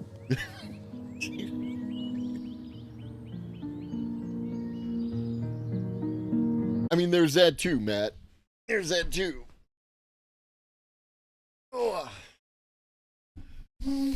All right, I hope you enjoy this episode of Connections. Time to get back to the existential horror that is artificial intelligence and automation. Next up, agent performance is accelerating fast. Today we're talking about the latest data that shows that agent and AI performance is accelerating and quite quickly. A couple of months ago, we talked about research that showed that the performance of AI was roughly doubling every 7 months. Now, specifically, this research was about the length of tasks that AI could do at a 50% success rate. So there's lots of framing here, lots of things to quibble with, but the basic idea is that a good way to understand agentic capabilities is to understand how complex the tasks they can do are, and a good way to proxy complexity is how long a task takes. And the group that did this research, METR, found that this length was roughly doubling every 7 months. You can see this chart here, going all the way back to GPT-2, running up to Sonnet 3.7. This, of course, produced the sexy headline of a new Moore's Law for AI agents. And one of the most intriguing parts of the research was that it found that recently the pace had seemed to start to increase, and that it was no longer on that 7-month trajectory, but the doubling was happening more like every 4 months. Well, now AI Digest has extended the research, adding O3 and O4 mini agents to the graph, and there is a very clear steepening of the curve. AI Digest writes, these new data points fit the 2024-2025 trend much better than the slower 2019 to 2025 trend. It really looks like the time horizons of coding agents are doubling around every 4 months. So basically, according to AI Digest testing, O4 Mini can complete tasks that would take a human around 1.5 hours, while O3 can successfully carry out work that would take 1.7 hours. Now, going back to that earlier study, the original researchers had noted that there had been an inflection point at some point, Whereas GPT-2, GPT-3, and GPT-3.5 were woeful at comparing agents, barely capable of completing a task that would take a human a minute or two, somewhere around the release of GPT-4o and Claude 3.5 Sonnet, and it seemed like there was a real pickup in terms of how fast performance was doubling. It's this new curve that O3 and O4 Mini fit much more accurately. Now, we are working from a very small handful of data points.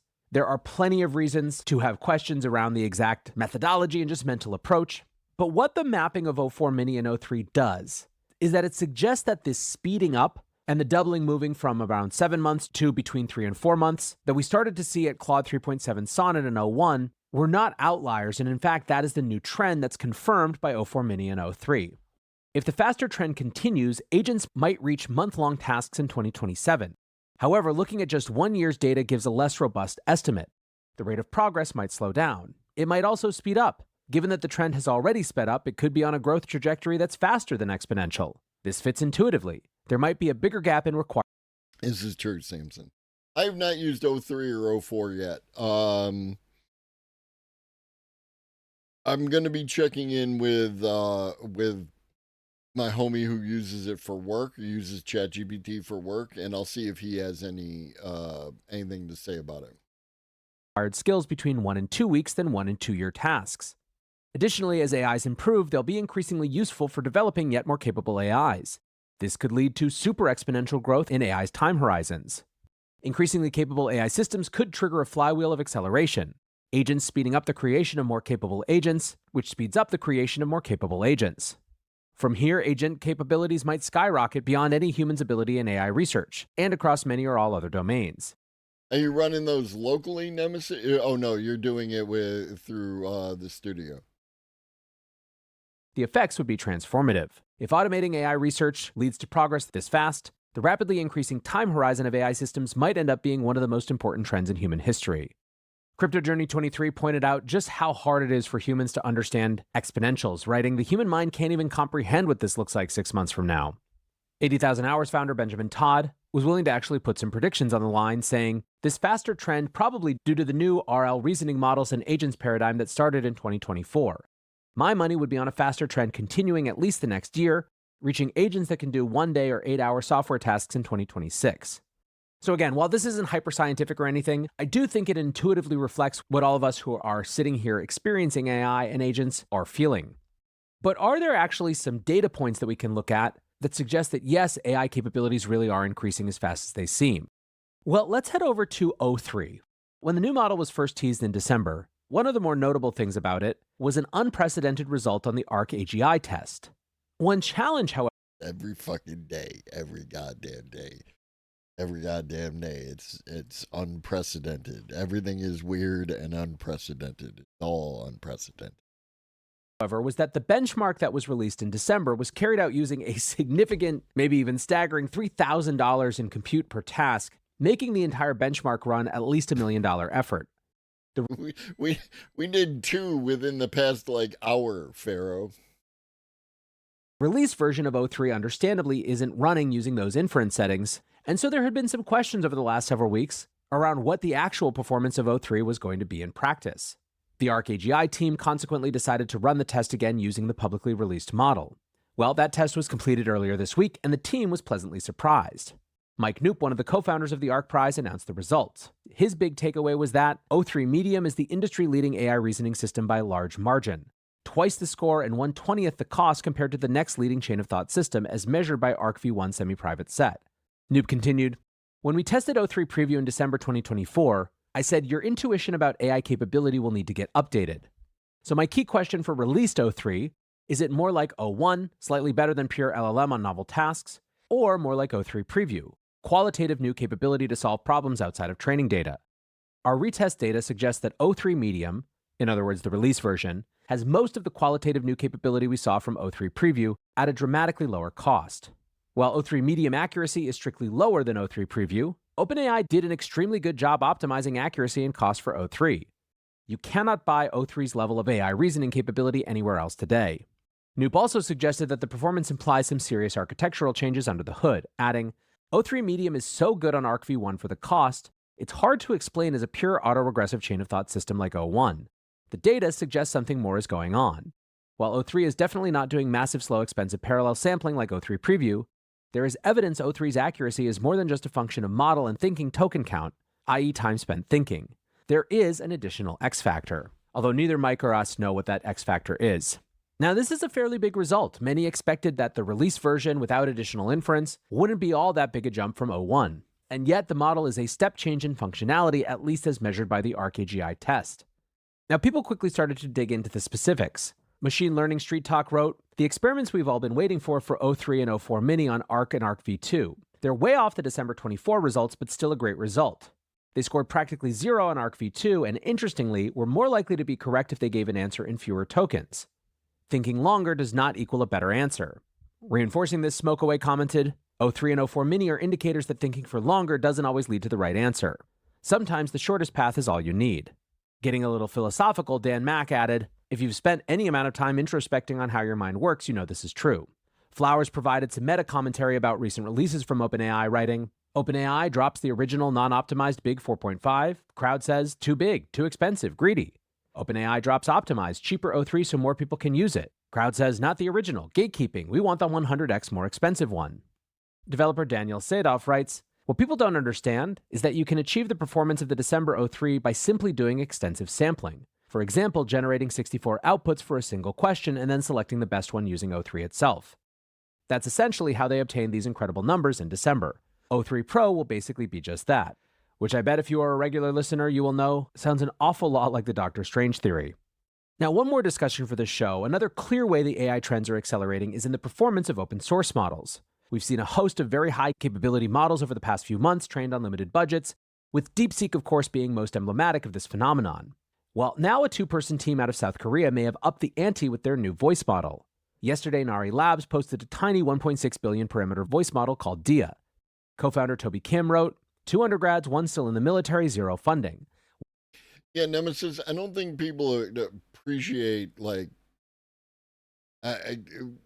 how close we are to, like, that flywheel effect, right? Like,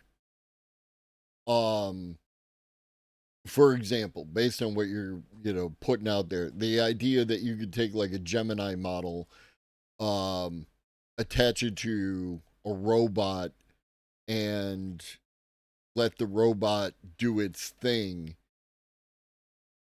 and then take that data that you receive from that robot and then sorry, old lobster, and then put that, like, take that distribution of data and take the best results and then put that in your fleet of robots that are running Gemini and do that, and then take the best results, and that you can do that, like, systematically and repetitively, and that you get to update all the robots, relatively speaking, at the same time, and what that actually means. And, like, once one robot can do a task, all the robots can do that task.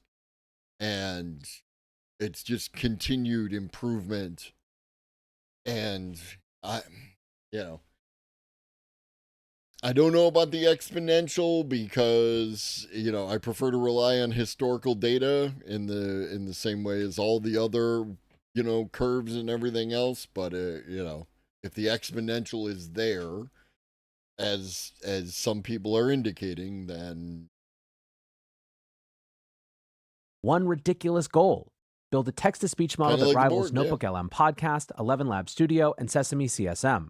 No, we were not AI experts from the beginning. It all started when we fell in love with Notebook LM's podcast feature when it was released last year. But we wanted more control over the voices, more freedom in the script.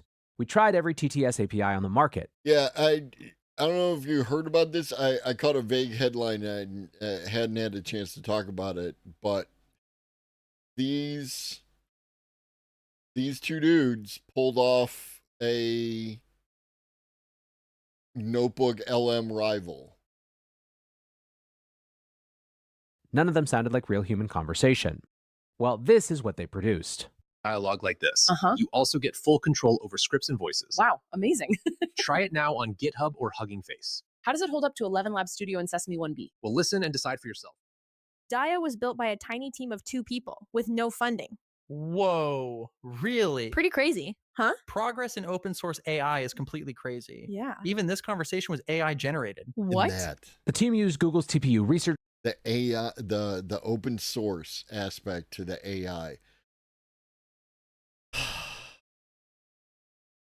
cloud program to train their model for free, and the result was a model that can be run on consumer hardware. It can handle multiple voices, voice cloning, and nonverbal sounds like laughing, coughing, and sighing.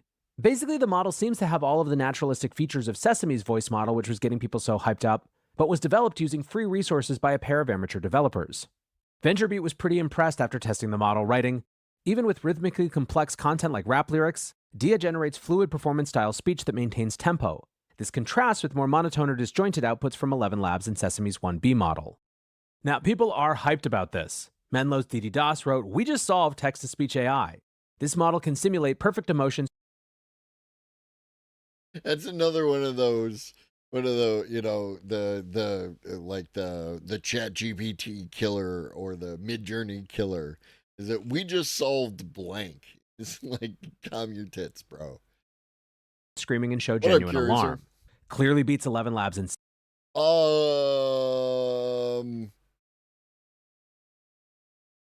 if it had, so the question is whether or not you can input basically what amounts to stage directions into it, right?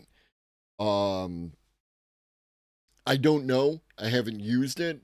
I'm interested to check it out. I don't know, like, it's whether or not I can use it through like Hugging Face, where, you know, where they handle the workload, right? Because my computer can't run shit locally. But if it's capable of getting stage directions like that, then it's distinctly, I don't see any reason why not. It's just sounds. Sesame. It's only 1.6 billion parameters, streams real-time on 1 GPU, and made by a 1.5-person team in Korea.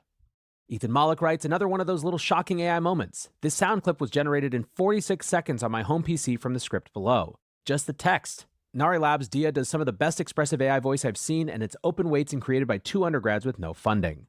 Is that a dragon? Oh my god! What do we do? What do we do? Hold on, let me check the manual. It's breathing fire! Everyone run! There is a banishing wand in the first aid kit. Grab it. I think I took that home to deal with my fruit fly problem. Then we better run! The point of all of this, and bringing it back to where we started. So there was a little bit of stage direction in there, the laughs nervously and like that. So maybe. Is that whether you're trying to understand it through benchmarks or through new Moore's laws or patterns, or just the new models that get released and change your ability to do things with AI. There are no new Moore's laws. There will never be any more new Moore's laws. There is one Moore's law, and the Moore's law, it relates to the you know, the what you call it, compute per dollar, right? Like, that's it. That's Moore's law. Moore's law is Moore's law, and that's it. It doesn't doubling of transistors. Thank you. That is it. That is it.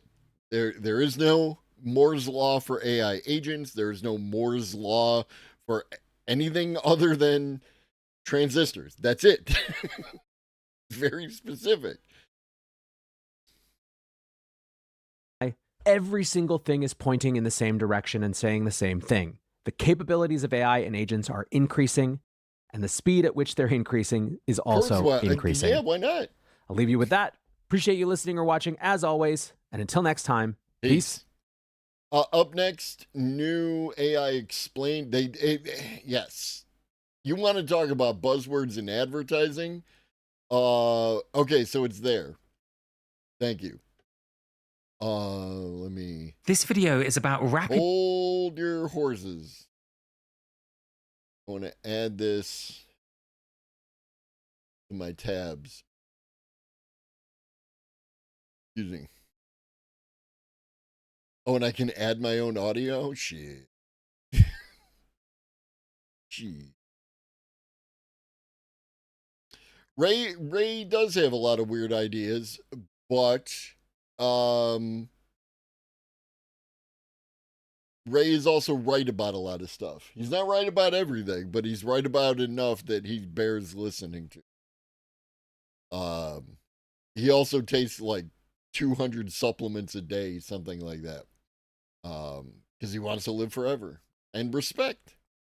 New AI explained O3 breaks some records, but AI becomes pay to win.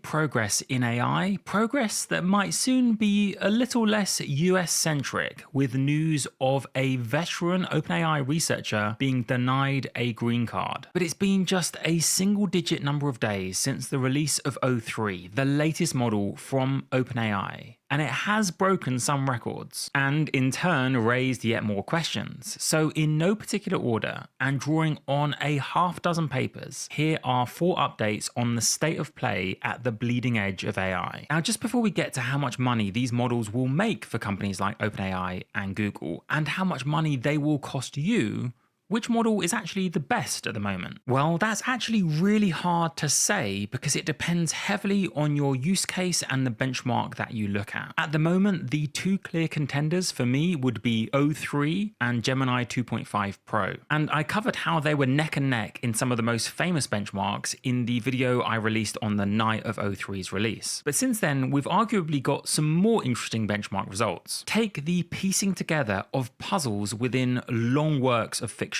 up to say around 100,000 words. I honestly expected Gemini 2.5 Pro to keep its lead in that it could piece together those puzzles even at various lengths through to the longest texts. After all, long context is Gemini's speciality. But no, O3 takes the lead at almost every length of text. If you know that there's a clue in chapter 3 that pertains to chapter 16, then O3 is the model for you. Who cares about that, some of you will say. What about physics and spatial reasoning? Well, here is a brand new benchmark from less than 72 hours ago, and we can compare those top 2 contenders. We have Gemini 2.5 Pro in the lead, followed by O3 High. And bear in mind that Gemini 2.5 Pro is 4 times cheaper than O3. Notice though, for reference, that human expert accuracy on this benchmark still far exceeds the best model. Imagine you had to learn about all sorts of realistic physical interactions, predominantly through reading text, not experiencing the world. You would probably have the same problems. And honestly, this explains much of the discrepancy between the top 2 models and the human baseline on my own benchmark, SimpleBench. Those 2 models are starting to see through all the tricks on my benchmark, but they're still failing quite badly on spatial reasoning. This isn't a question from SimpleBench or the physics benchmark, but it illustrates the point that if, for example, you put your right palm on your left shoulder and then loop your left arm through the gap between your right arm and your chest, well, you're probably following, but models have no idea what's going on. It's not in their training data and they can't really visualize what's happening. I will come back to this example later though, because soon with tools, I could see them getting this question right. Speaking of getting questions right, we learned that O3 beats out Gemini 2.5 Pro on a test of troubleshooting complex virology lab protocols. O3, you will be glad to know, gets a 94th percentile score. This is, of course, a text-based exam and isn't the same as actually conducting those protocols in the lab. You might notice I'm balancing things out because now for a benchmark in which Gemini 2.5 Pro exceeds the performance of O3,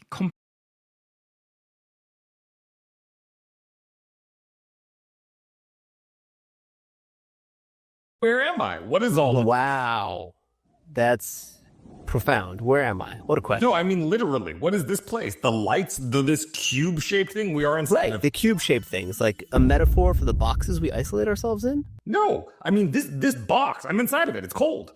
Beautiful. Cold, just like modern society. How the fuck did your species make it past fire? Where am I? What is all Wow.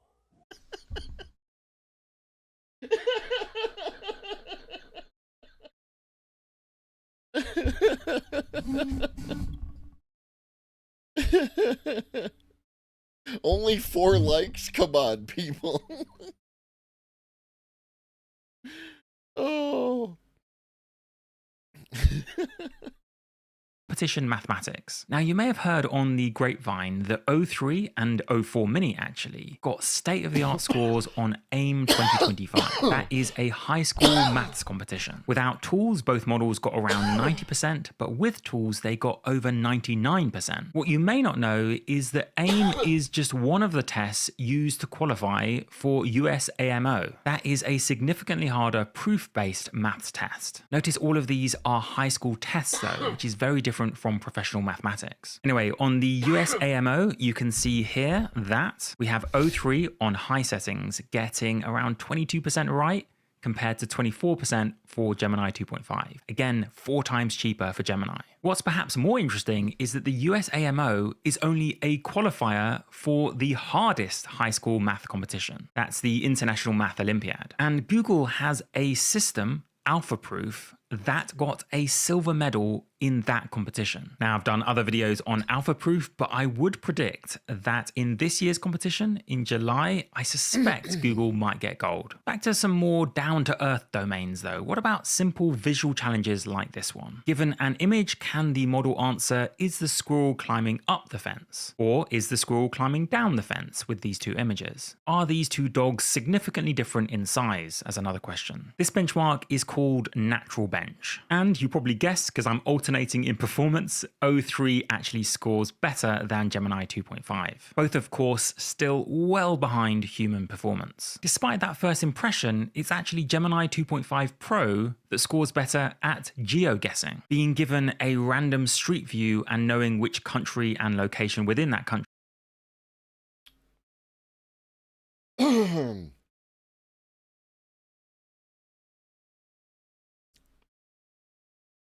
You get that? GeoGuessr, 84%. Gemini 2.5 Pro experimental, right? A publicly available AI with an 84% accuracy on GeoGuessr. Machines can across the salt line. Yeah, have fun with that. You're looking at. In fact, the difference is quite stark, with 2.5 Pro way exceeding O3 High. Now I think of it, probably not too surprising given Google's ownership of Google Maps, Google Earth, and of course YouTube, and Waymo. Last benchmark, I promise, but how about visual puzzles? Which kite has the longest string? Here the answer is C. And overall, on the visual puzzles benchmark, we have Gemini 2.5 Pro even underperforming O1, let alone O3. Both, of course, still well behind the average human, let alone an expert human. Now allow... Where's O3?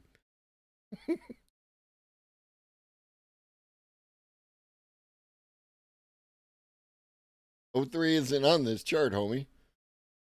Let alone an expert human. Now allow me, if you will, 30 more seconds before we get to the question of money, because OpenAI basically gave away the V-star method they use to improve so much in vision. You may have noticed how O3 seems to zoom in to answer a question, but what's the executive summary of V-star? Essentially, the model gets overwhelmed by a high-resolution image. So what the method does... No, he said it doesn't even outperform O1, let alone O3, but O3 doesn't appear on the chart.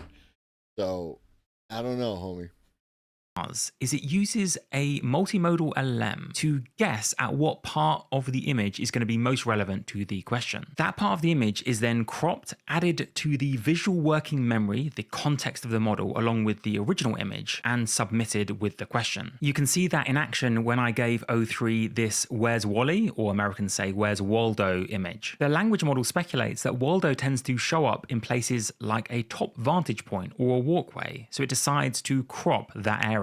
Now, I will say, in keeping with the other benchmarks we saw, it wasn't actually able to find Waldo, and I was, although it took me about 3 minutes, I'll be honest. Okay, those are the state-of-the-art models in AI, but where is this all heading? Well, to $174 billion of revenue for OpenAI in 2030, according to themselves. In a moment, I'll touch on what that means for you in terms of price, but actually on that prediction seems pretty reasonable to me. Even though in 2024 they made just $4 billion, I could see that growing extremely rapidly. I would note though that even with the biggest figures being far less than 1% of the value of white-collar labor globally, someone would have to be spectacularly wrong. Either, as I suspect, we won't get a country of geniuses in a data center in 2026, 2027, or these figures are spectacular underestimates. Here then are some of my very summarized thoughts about why I think AI is becoming, maybe has already become, pay to win. Or another way of putting that, why me or you might have to pay more and more and more to stay at the cutting edge of AI. We got news just the other day that Google is planning their own Premium Plus and Premium Pro tiers, probably on the order of $100, $200 a month, just like OpenAI and very recently Anthropic as well. Now think about it, if AGI or superintelligence was, quote, one simple trick away, one algorithmic tweak or a quick little scale up of RL, well, then these companies' incentives would be to get that AGI out as soon as possible to everyone, safety permitting. Capture market share, as they all tend to want to do, gain monopolies, and then further down the road, charge for access to that AGI. If, on the other hand, performance can be bought through sheer scaling up of compute, then someone is going to have to pay for that compute, namely you. Yes, we've had some quick gains going from O1 to O3 and even O4 mini, but as the CEO of Anthropic said, that post-training or reasoning through reinforcement learning is soon going to be at the cost of billions and billions of dollars. And nor is post-training magic. It can't actually create reasoning paths not found in the original base model. That's according to a very new paper out of Tsinghua University. If you're interested in my deep dive on that paper and the previous one you just saw, I've just put up a 20-minute video on my Patreon. Thank you as ever to everyone who supports the channel via Patreon. Now, as the former chief research officer at OpenAI said, that doesn't mean that there isn't lots of low-hanging fruit in reasoning or post-training. But he nevertheless predicts that soon reasoning will, quote, catch up to pre-training in the sense of providing log linear returns. As in, you have to put 10 times the investment to get one increment more of progress. Also bear in mind that Sam Altman recently called OpenAI a product company as much as a model company. It's a little bit like they're kind of taking their eye off the AGI ball and focusing more on dollar returned per compute spend. These companies only have so many GPUs and TPUs to go around. Every time researchers attempted toward a bigger base model or more post-training, Sam Altman has to judge that against rate limits for new users, new feature launches, and latency. I know this research from Epoch AI was mainly focused on scaling up training runs or pre-training the base models, but very broadly speaking, it predicted by 2030 having, say, 100,000 times the effective compute as was used in 2022 for the training of GPT-4. But even if hypothetically by 2030 we had 5 orders of magnitude more compute than we have, say, today, think of all the competing demands on that compute OpenAI would have if they're to achieve $174 billion of revenue. Their models by parameter count might be 1,000 times bigger on average by then as compared to now. Most free users until very recently were using around an 8 billion parameter model, GPT. It's about the cutting edge models. The cutting edge models are still proprietary, Maiko. They aren't open source, so you won't be able to use those models without access to whatever paid service. Now, how big a gap between the open source and the the cutting edge model, that'll be a question, as will, are there workarounds, right? Can I create my own mixture of experts to get comparable abilities? That's when things are going to get interesting. GPT-4o mini. But even if free users are now getting used to models the size of GPT-4o, GPT-4.5 is around 20 trillion parameters. Some say 12 trillion, but either way, roughly 2 orders of magnitude more than GPT-4o. Of course, by then, power users like me won't be using GPT-4.5, but probably GPT-5 or 6, 10 or 100 times bigger. Then there's the user base, and even though OpenAI are serving 600 million monthly active users, by 5 years from now, there might be 6 billion smartphone users. Google with Gemini recently quadrupled its user base in just a few months, up to 350 million monthly active users. But that could easily 2x, 3x, 4x. That takes compute, and this is all before we get to models thinking for longer. Then there's latency. Deep research is amazing, but it takes an average of, say, 5 to 10 minutes. You can imagine spending an order of magnitude more compute to bring that down to, say, 5 seconds. Also, don't forget there's usage per user. In this 2027... And that's another thing. One of the places where that financial investment is going to occupy is that latency. I want to be in the fast queue. I want to make fast decisions. I want fast info. The majority of work that we do doesn't actually require us to move that quickly, right? Whether it's our own stuff. I have said this multiple occasions. What up, Maddie? Like, you should not be waiting on the AI to do something. You should be assigning tasks to the AI and then doing something else, right? So under those conditions, right, you could assign an agent a bunch of tasks first thing in the morning, and it could work through those tasks over however long. And in the meantime, you're setting up like another round of tasks along with whatever else it is that you're doing. And then when it's done, it reports back, and then you give it its next series of tasks based on whatever it just did. Those kind of things, right? And it doesn't matter if it takes 5 minutes, 10 minutes, an hour, or what have you, right? Like, it's the fact that you're not doing the work. That's what matters, not how necessarily quickly it gets done.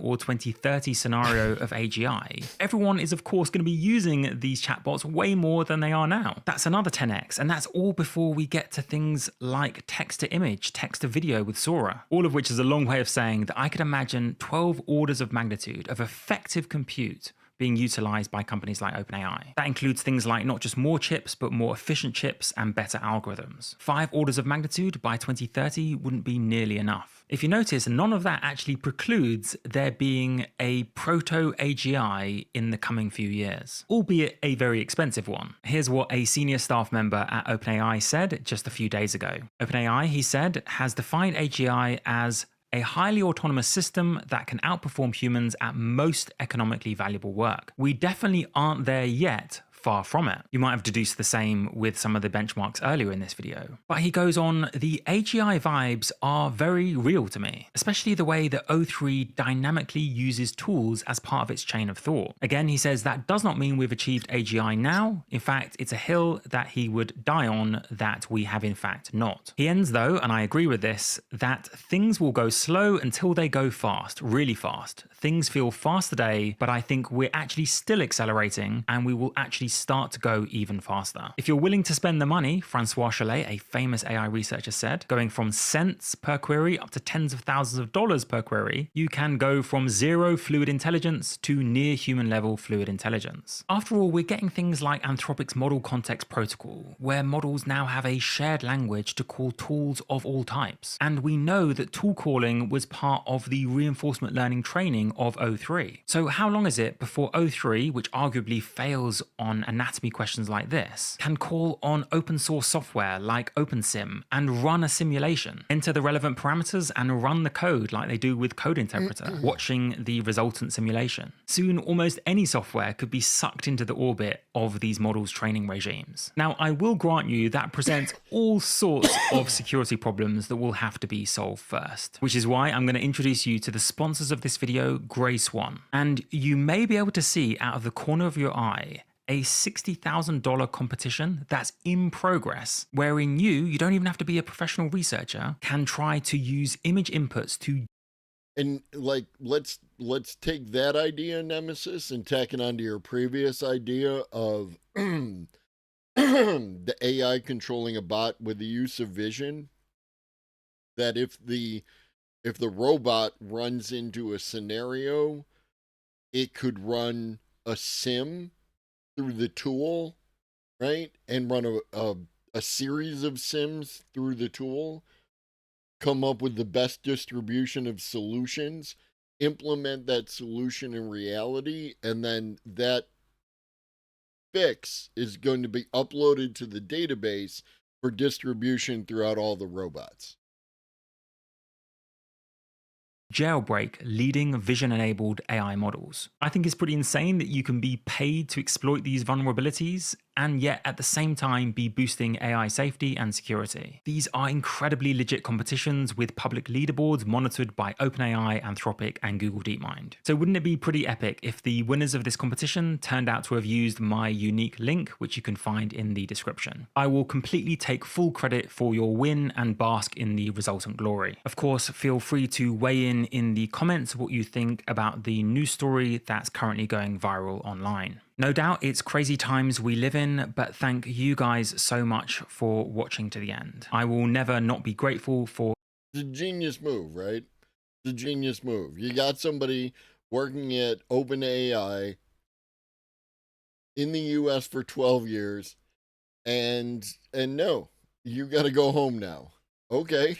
Are you going to remove the knowledge from his head? No. So we're going to distribute the knowledge. And don't get me wrong, this actually works out for, like, you know, a more equitable balance of the evolution of artificial intelligence around the world. It just sucks in a very real way for a lot of very real people. Yeah, we don't talk about Kyle's last name. A robot with vision could, for example, pick up my mouse that I dropped on the floor about an hour ago, but I have to wait for someone to get back home from the store in order to pick it up. Exactly. Did you really drop your mouse on the floor? That sucks. your viewership, so have an absolutely wonderful day. All right. What's next? 60 minutes. Let's see what the normies are watching when it comes to AI. What's next for AI at DeepMind, Google's Artificial Intelligence Lab? I'm at the point in the game where when I hear this dude, I'm like, I mean, I'm pretty sure he's real, and I'm pretty sure his voice is real. He's just got that pausing like the AI does, and that little bit of hiss on the back end. Yeah, that, and I mean that's probably part of it. 60 Minutes chief resigns in emotional meeting. The company is done with me. The news program has faced mounting pressure from both President Trump and its corporate ownership at Paramount, the parent company of CBS News. Yay! Yay! Nothing bad happening there. Future. The story will continue in a moment.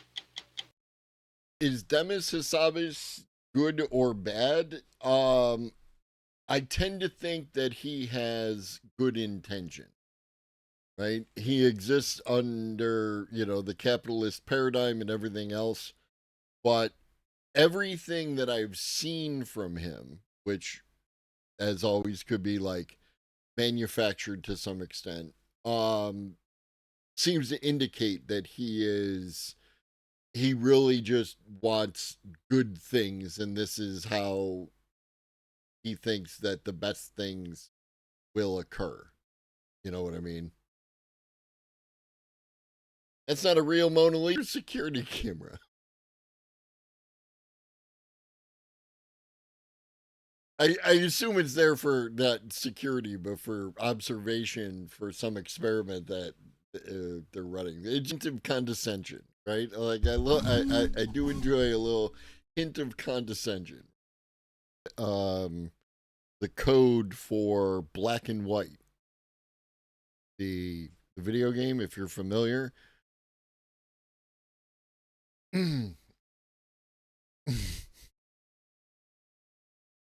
Did they really? But what about the metaverse? What about the metaverse? The metaverse? Yeah. Like anybody anybody who works in IT or software or anything else in the audience, companies would never cut corners on safety and security, would they? That sounds grossly irresponsible. So there's no way that they would do something like that, right? How can we coordinate more, as leading players, but also... Well, it's your fault, Beef. You didn't keep the metaverse in focus, and now people just lost interest. Little overtime, 60 minutes bid, another 5 minutes, demonstrating another one of their tools. Time. This building across the square looks quite new. What is that? That is the Google London office in Pancras Square. This week on 60 Minutes, we reported on DeepMind, Google's artificial intelligence research lab, where we explored what's coming next with co-founder and CEO Demis Hassabis, a leader in this new world. Hello, Scott. It's nice to see you again. DeepMind's AI assistant, Astra, can see, hear, and this, analyze the world around it. Show me the new thing. It can recognize famous paintings like this one That is Edward Hopper's automat. and guess what its subject. A warm cup of coffee. Have you found yourself saying, I didn't see that coming? It's happened many times, actually, since the beginning of DeepMind. And Astra, just being able to be that good at understanding the physical world was not something we were expecting it to be that good at that quickly. While reporting this story, we learn more about the strides DeepMind has made with AI that can produce images, videos, and even three-dimensional worlds. 2 years ago, we were shown a technology that could create videos with simple text prompts like, remember how crappy everything looked 2 years ago? golden retriever with wings. Oh, look at that. Since then, it has taken a massive leap forward. It's just a way clearer, more detailed image. And the snowflakes sort of falling on And him the and collecting snowflakes as well. falling. Director of Product Management Tom Hume showed us this model called VO2. It recreated the fantastic... So for whatever reason, I have VO2 available on my on the app version. You can't see it, but you see how the word is small right there? That's VO2. But if you do it on the desktop app, you don't have access to VO2, which is weird. I just saw it today, so I haven't had a chance to use it. But if you see some updates to the intro movie on Monday, then you'll know what happened. Scene of the golden retriever, but with astonishing photorealistic detail. It even knows how wings flap, like how it would flap in the air. It's pretty realistic here. Eventually, we've seen this in science fiction. It's sort of like the holodeck from Star Trek, where you can just imagine any environment, the system will generate it for you, and then you can sort of immerse yourself in that imagined environment. Hassabis and DeepMind research scientist Jack Parker Holder wanted to show us Genie 2, a world model that uses images to create interactive 3D environments. This is a photograph taken by someone in our team somewhere in California. And what we then do is ask Genie to convert this into an interactive world. So we prompt the model with this image, and Genie converts it into a game-like world that you can then interact in. Every further pixel is generated by a generative AI model. Looks like shit, right? Should we go back and look at how shitty the video from 2 years ago looked? For now. So the AI is making up this scene as it goes along. Exactly, yes. Someone from our team is actually playing this. They're pressing the W key to move forwards. And then from that point onwards, every subsequent frame is generated by the AI. Parker Holder told us these models could eventually train AI agents to accomplish tasks in these environments. We've created this world with 3 different arches, where on the left we see some nice plants. In the middle, it's an opening which we don't quite know what's in there. And on the right, there's a staircase. And rather than a human playing, we take one of our most capable AI agents and we say, can you actually go up the staircase for us? And as it's climbing the stairs, the Genie world model is creating the world around it on the fly and sort of imagining what's up there. Effectively, you've got one AI system playing in the mind of another AI system. So you've got one generating the world and the other one is moving around and accomplishing goals in that world. And the practical implication of that would be what? So, of course, there's lots of implications for entertainment and generating games and videos, but actually the bigger goal is building a world model, a model that can understand our world. You could imagine future versions creating almost an infinite variety of different simulated environments, which the AIs can learn from and interact in, and then translate that to the real world. So if you had a full-sized robot, for example, you wouldn't train him on how to navigate the world out in the street in front of the building. No. You would put him in this scenario so that he could figure out how to climb stairs. That's right. It's much harder to collect data in the real world, much more expensive, much slower, for example, robotics data. But in simulator worlds, you can sort of collect almost an unlimited amount. We wondered if Google could use the trove of geographic data that's at its fingertips to advance this technology. Google has access to almost infinite data. You've got Google Maps, you've got Street View, you've got Google Earth. Could all of those data be collected together in order to train AI agents? That's what we're exploring at the moment, actually, is both ways. So potentially using Street View kind of data to give real-world understanding and geographical understanding to our AI systems. And then on the other hand, you can... You joke, Ponder Monkey, but that's been something that I've been, like, wondering, right? Like,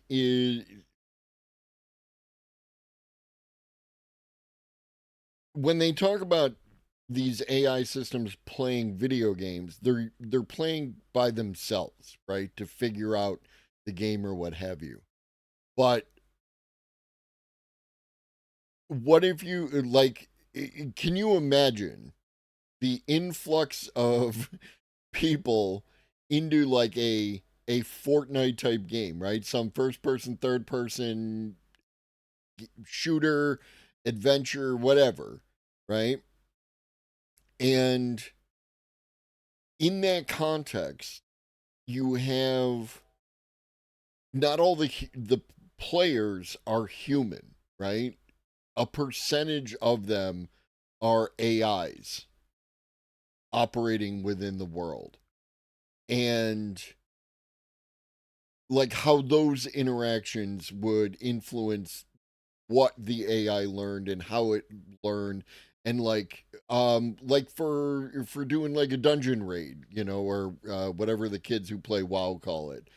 You know, like in that context, you get these other you know, people to join with you to do the thing. Some of them are human and some of them are AI, and they have to work as a team in order to accomplish the goal. There's a type of game like Super Battle Pets or the Bazaar, which are desynchronized auto battlers, meaning you play against other people, but they just aren't there. Okay. I wanted to make a bot for the Bazaar a while back, but then I lost interest in the game. Fair enough. can imagine things like this Who doesn't bringing love to games? life static images of real places, whether it's your own holiday photos or actually street view views, which are static currently, and actually making them interactive and 3D so you can look around the place itself.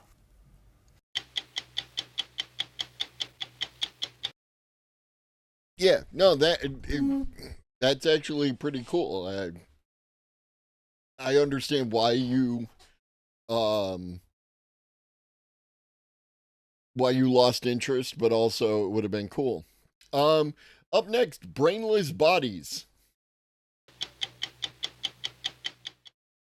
Are you ready for existential dread? Researchers are just flat out copying the storyline from The Island. I feel like I need to take that. Are you ready for existential dread? Researchers are just flat out copying the storyline from the island. Yes, we can grow organs in isolation, but they don't work very well. Why don't we just grow the entire body, minus the brain? If you're familiar with work around growing organoids, it doesn't work all that well. You can grow mini kidneys, mini livers, even mini brains that can operate a computer. But it doesn't quite work unless it's grown in an actual body. There's a lot of stuff that has to happen as organs develop. There has been a reasonable amount of success with things like mini kidneys and mini livers. You could even have mini livers growing in your lymph nodes if, your main one isn't working. This could be life-saving, especially for organs that are not easily transplanted. And if you didn't know it, there is a shortage for transplants.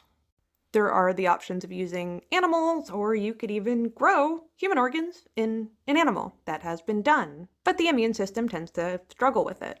Do know that organoids have a lot more utility than just transplants or running a computer. They also allow us to run experiments on people-like things without using actual people. You could have your own organoids developed to try medication before you actually use it. Now, the idea of growing bodyoids, so the entire body rather than just organs in piecemeal, has shown proof of principle. This involves using mechanical womb technology, so baby in a bag. So far, it's worked in mice models and taken them farther than we've been able to go before, though the general goal of a baby in a bag has not been to grow from the embryonic stage. No, it's to keep very, very young babies alive. There's a lot of hormonal stuff that needs to happen that can't only happen on the side of the embryo. Yes, you kinda need the whole thing, but that may eventually be a thing of the past as we understand these systems better. We may only ever really understand women because of this technology, which bothers me. For the initial tests, I'm with it, right? Longtime viewers know I plan to live forever because dying is a mug's game. But should I reach an early termination of my library card, use whatever's here, right? I no longer need it. You're telling me that your all-powerful deity can't just manifest me some new organs should I need them in some post-death rapture? Come on, man. the embryos came from the researchers themselves, not embryonic tissue, and we can have induced pluripotent stem cells without the issue of a clone being the same age as the donor. That is no longer a problem. Ultimately, it could lead to a wombless birth, so people who aren't able to have their own children can't carry them may end up being able to carry them in a bag. I mean, honestly, this is a test tube baby, a real one. This also happens to be the theme of not one, but several sci-fi stories and movies. Never Let Me Go, The Island, there's probably more. I'm not entirely sure that this will ever grow organs because we're talking about something that does require a brain to develop entirely. You kind of need that or there's other issues. I'm also skeptical of the idea that we could overcome the hormones that are necessary to happen in both a mother and a child, but this could end up taking us somewhere great. And everything we thought was impossible is still happening now. I want to talk about the idea of the prompt. All right. It's been a minute since we checked in with Nate. We're checking in with Nate. Prompt becoming the product with O3. One of the things I've been reflecting on is that prompt engineering for a long time with pre-trained models. And now we know that Nate has a dog. Part of me thinks we shouldn't give the AI access to information about birthing humans without a mother and most of these other topics in this area. Make it earn that info on its own. I don't know. Based on the video I just watched yesterday about South Korea, I think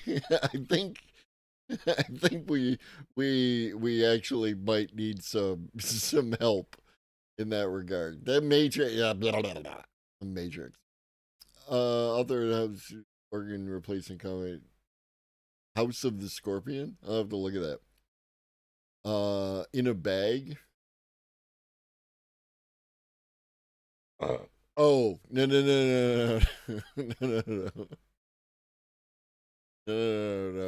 No. I have very few like anxieties outside of capitalism and climate change and stuff like that. But this, holy shit. Like this is not only an art thing, this is not only a fashion thing, but this is also a weird, and I shouldn't say weird, this is also a kink, right? And all this does is give me anxiety, right? Like the idea of being stuck in this vacuum sealed kind of thing with that restriction. No thank you. No thank you.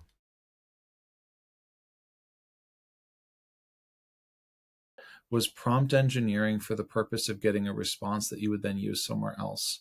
But with O3, with O4 mini high, the answers can be so complete that in some cases, in many cases, you don't need to do a lot of reprocessing from there on out. And for our purposes as prompters, the prompt is becoming our work product. And it's worth thinking about it in those terms, especially as you layer in the fact that these newer models are also agentic.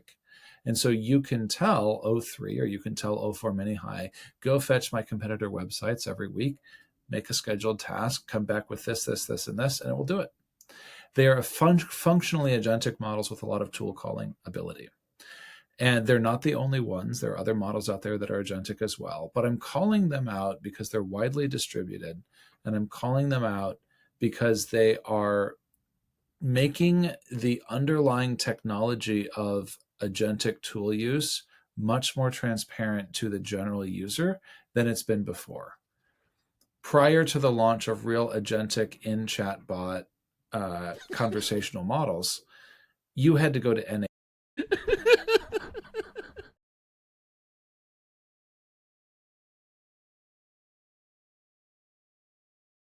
You see that grape?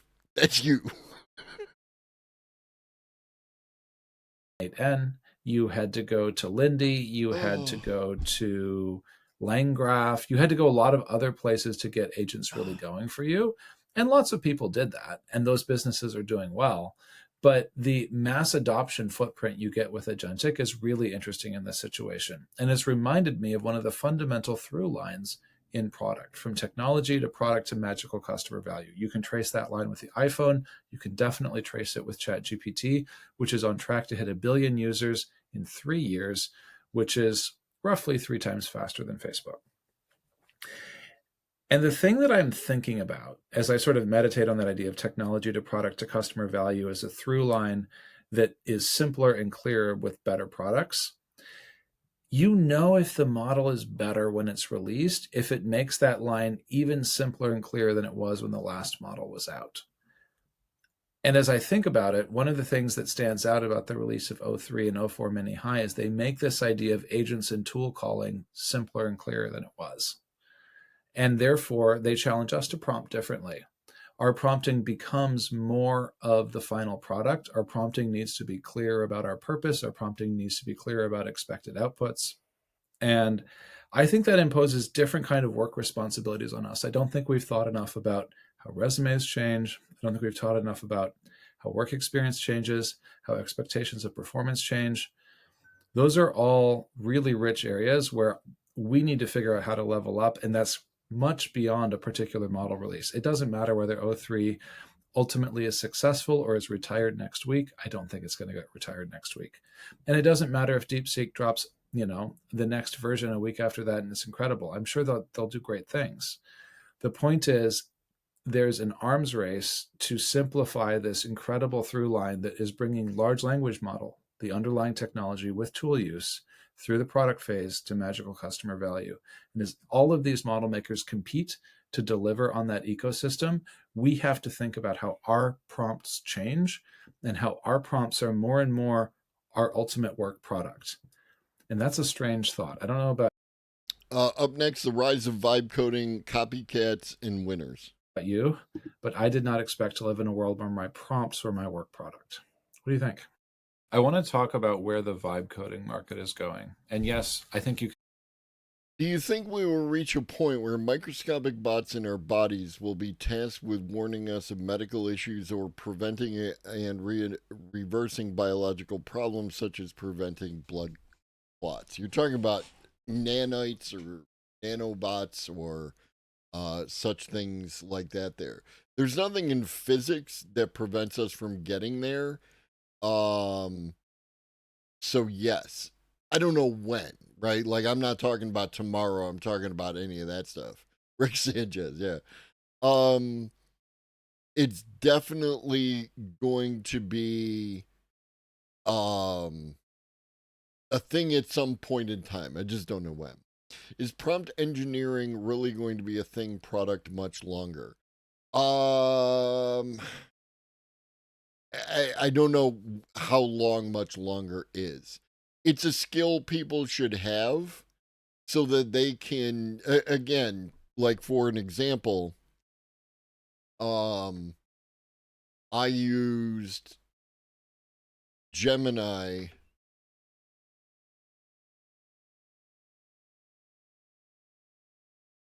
to create a prompt, right? And then when the prompt didn't do a thing I wanted it to do, I brought the prompt back to Gemini and I had it make edits to the prompt in order to do the thing, right? So that is a, like, in some ways you should have a prompt engineering skill set so that you can look at this and understand what is happening. It's kind of like the coding robot or the coding AIs are useful to anyone. They are more useful to people who have some coding experience because I can look at this and I can understand, okay, tone and accuracy verification. Maintain a informative, engaging tone. Crucially, for each article, you must attempt to access the URL and verify that you can accurately summarize. So I know what it's doing, and I know where in the description that it's doing stuff, right? So that if it makes a change, right, then I know, and like it's telling me where it's making the changes, which makes, that's super cool. But like I have a better understanding of the prompt that it's designing, so we can actually collaborate on the process. If I didn't have some minor prompt engineering experience, then I would just be vibe prompting at this point, right? I would be letting it just make the changes until I got the outcome I wanted. Which, there's not necessarily anything bad there. It's just not where I want to be. I want to have a better understanding so that I can take this prompting skill that I have and be able to apply it to different domains. Does that make sense? Can say vibe coding market. It's a weird world. So what I mean by that is that there are a ton of tools that are jumping into the lovable Bolt world. The latest is Canva, and they just jumped in with an also like, hey, you can actually type in and we'll create something for you. And then it was really funny because one of the leaders at Canva actually publicly said they think that there's only one good use case for it, and that is prototyping. And they think they're the best because they think they're a design tool. And it's rumored that Figma is doing the same thing. I think the Me Too's are going to be also rans. At this point, you need to have a distinct value wedge to get people to use this stuff. And people need to see the opportunity to deliver value. And what's interesting is the people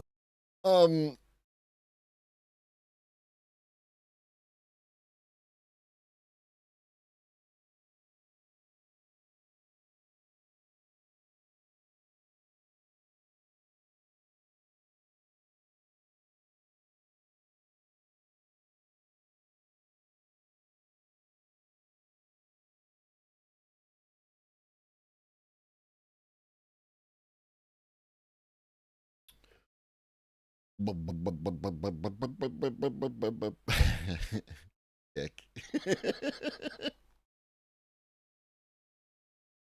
I thought I was clever, and instead, I am not clever. Womp womp. What up, Heinz?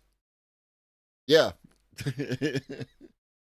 I actually had a skin on my like a theme on my Firefox that was Netscape, but it had some motion actions on the thing that were distracting for some people.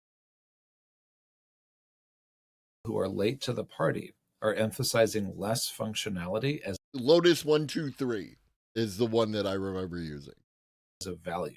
So Canva emphasizing it's only prototyping.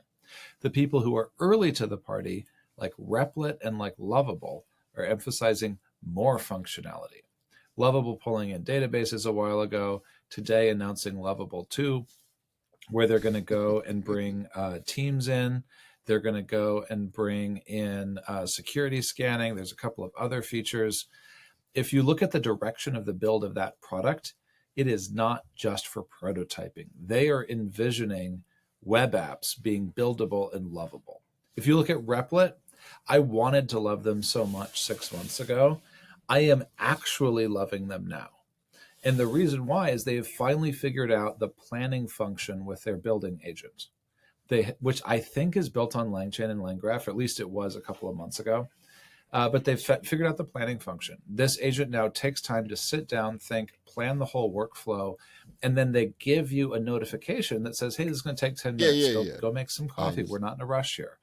And you set the expectation with the user so that the user knows that they need to be prepared to let the builder build. I saw this firsthand because my kid was coding an app that she wanted to build in Lovable today, and she saw, hey, it's going to take 10 minutes, and she could figure it out as a 9-year-old. Oh, all right, I gotta wait. And what was interesting is 6 months ago, Lovable and Bolt both and Replit would have sort of died at that point, where they like build something and it's functionally not workable, and the error fixing goes into a loop. And I'm not here to say that doesn't still happen. Every single day, people slide into my DMs and they're like, I tried Lovable and I built this thing and I got into an endless error loop. I believe it. I've had it happen to me too. There are ways to fix it. That's not what this video is for. But the point is, from a competency curve point of view, the products in the head of the pack, like Lovable and Replit, are pushing up the sigmoid curve really, really fast on capability, because they believe that AI intelligence is going to be good enough to allow you to build at least some light web apps for like almost no money completely inside the product. And so fundamentally, like the value proposition of Lovable is it's the app to end apps, right? Like it's the app where you build all the other apps you need. That is a big vision. I'm not saying they're there yet. I'm not saying they're going to get there. I'm not sure I buy that vision, but that's the idea. And what I am impressed by and noticing is that vibe coders are flocking to this, and they are leaning into fully featured products, and they are leaning into the promise of finishing their products, and they are demanding that and expressing frustration when it doesn't work. I would not be getting this many DMs about using a product and it not working and people being frustrated if people didn't have a real desire to build a real app. The analogy that I gave to a friend recently is that what we are seeing in vibe coding right now is like what would happen if you had a city and all that they had up until last year was restaurants. Restaurant. Nobody had a kitchen. Imagine in that world, suddenly you figured out a way for everybody to have kitchens affordably. Boom. Suddenly you can have kitchens. Is everybody going to cook at home? No, definitely not. There's absolutely still going to be a market for restaurants. And we all know that intuitively because we have kitchens in our home and we still go out to eat.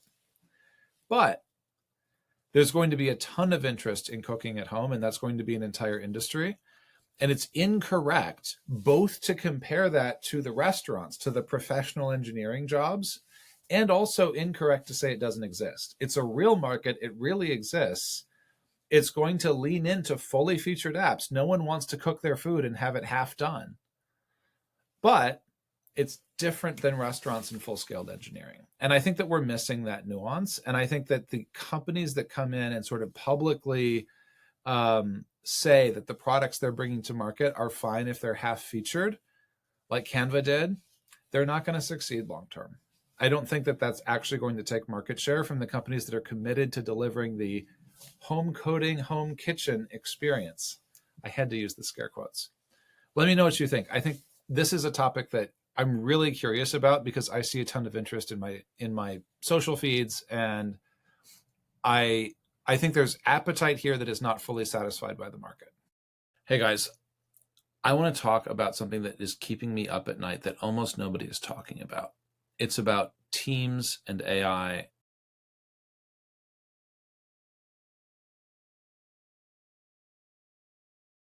Yeah, this is a good channel to follow. They're nice, compact. He's got a lot of good videos. And a pattern that's unfolding in the way we talk about AI that is prejudicial, that is anti-team. But first, I'm going to tell you about the space shuttle. So, to cut a long story short, NASA forgot how to build space shuttles. Not in like a vague way where they could go and get it out of the library. They actually lost the knowledge. The teams that built the space shuttle disbanded, documentation got scattered, expertise walked out the door. And what's compelling is that expertise didn't live in any individual's head. You could get the blueprints, you could get the documents, you could get the specifications, but you still can't build one today. The real knowledge about how to build a space shuttle existed in between, in the collective knowledge of the team. And that's how all of our greatest achievements have worked. It's not in any one person's head. It lives in the connections between hundreds of teams, in thousands of small decisions. I've worked at big companies and I've seen amazing things get built when teams can work like this. And what matters right now is that we're at risk of missing something equally profound with the way AI is impacting our teams. Everyone's obsessed over AI productivity, prompts, workflows, 10x your output. Look, I've written some of that stuff, and I am a big believer in individual productivity gains for AI. It's measurable, but I think there is a reason why it is difficult to talk about team productivity in AI right now. And I think we're missing something really big. Fundamentally, we are letting AI into existing team structures and just expecting it to work. That's not how it works. I've been watching teams work with AI for a long time now, and I'm seeing a really fascinating divide emerge. The high-performing product teams that I have seen are doing something completely different. They're not just using AI individually. They're fundamentally distributing their cognition from the heads that are on the team now that are human to the AI as well. That means they've developed new team practices. They have specific rituals around AI-generated content. They have common and collective understanding of how AI works and how prompts work on their team and what prompts are working well and not. They understand evals as a team. They understand how the workflows that they did before, in some ways, don't need to be done anymore. They allow AI to pick up coordination load that would have previously required a meeting.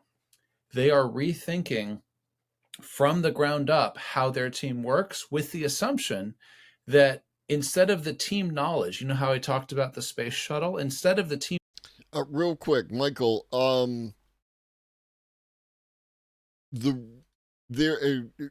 so the reason, and this is a guess, right? But I'm thinking about this in the background while watching this video, right?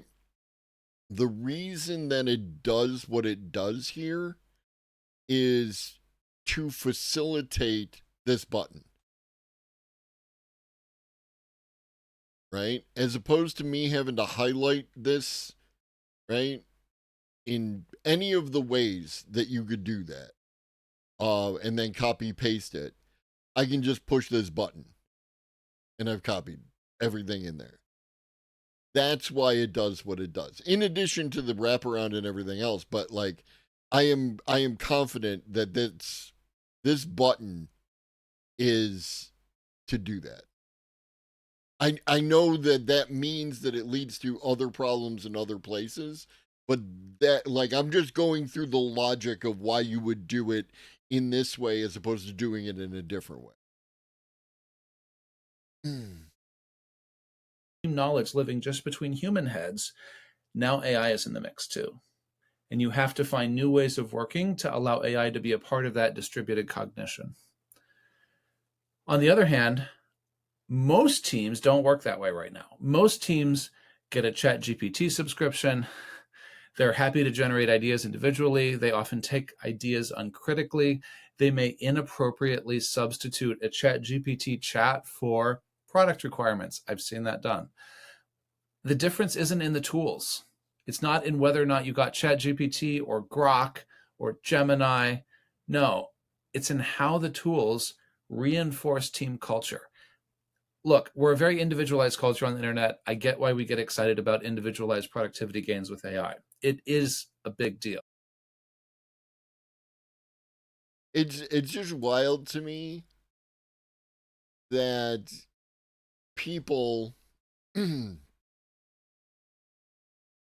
perceive like the individualism of the internet being something inherent to the internet as opposed to something that you bring into the internet, right? Because you don't have to be on the internet like that.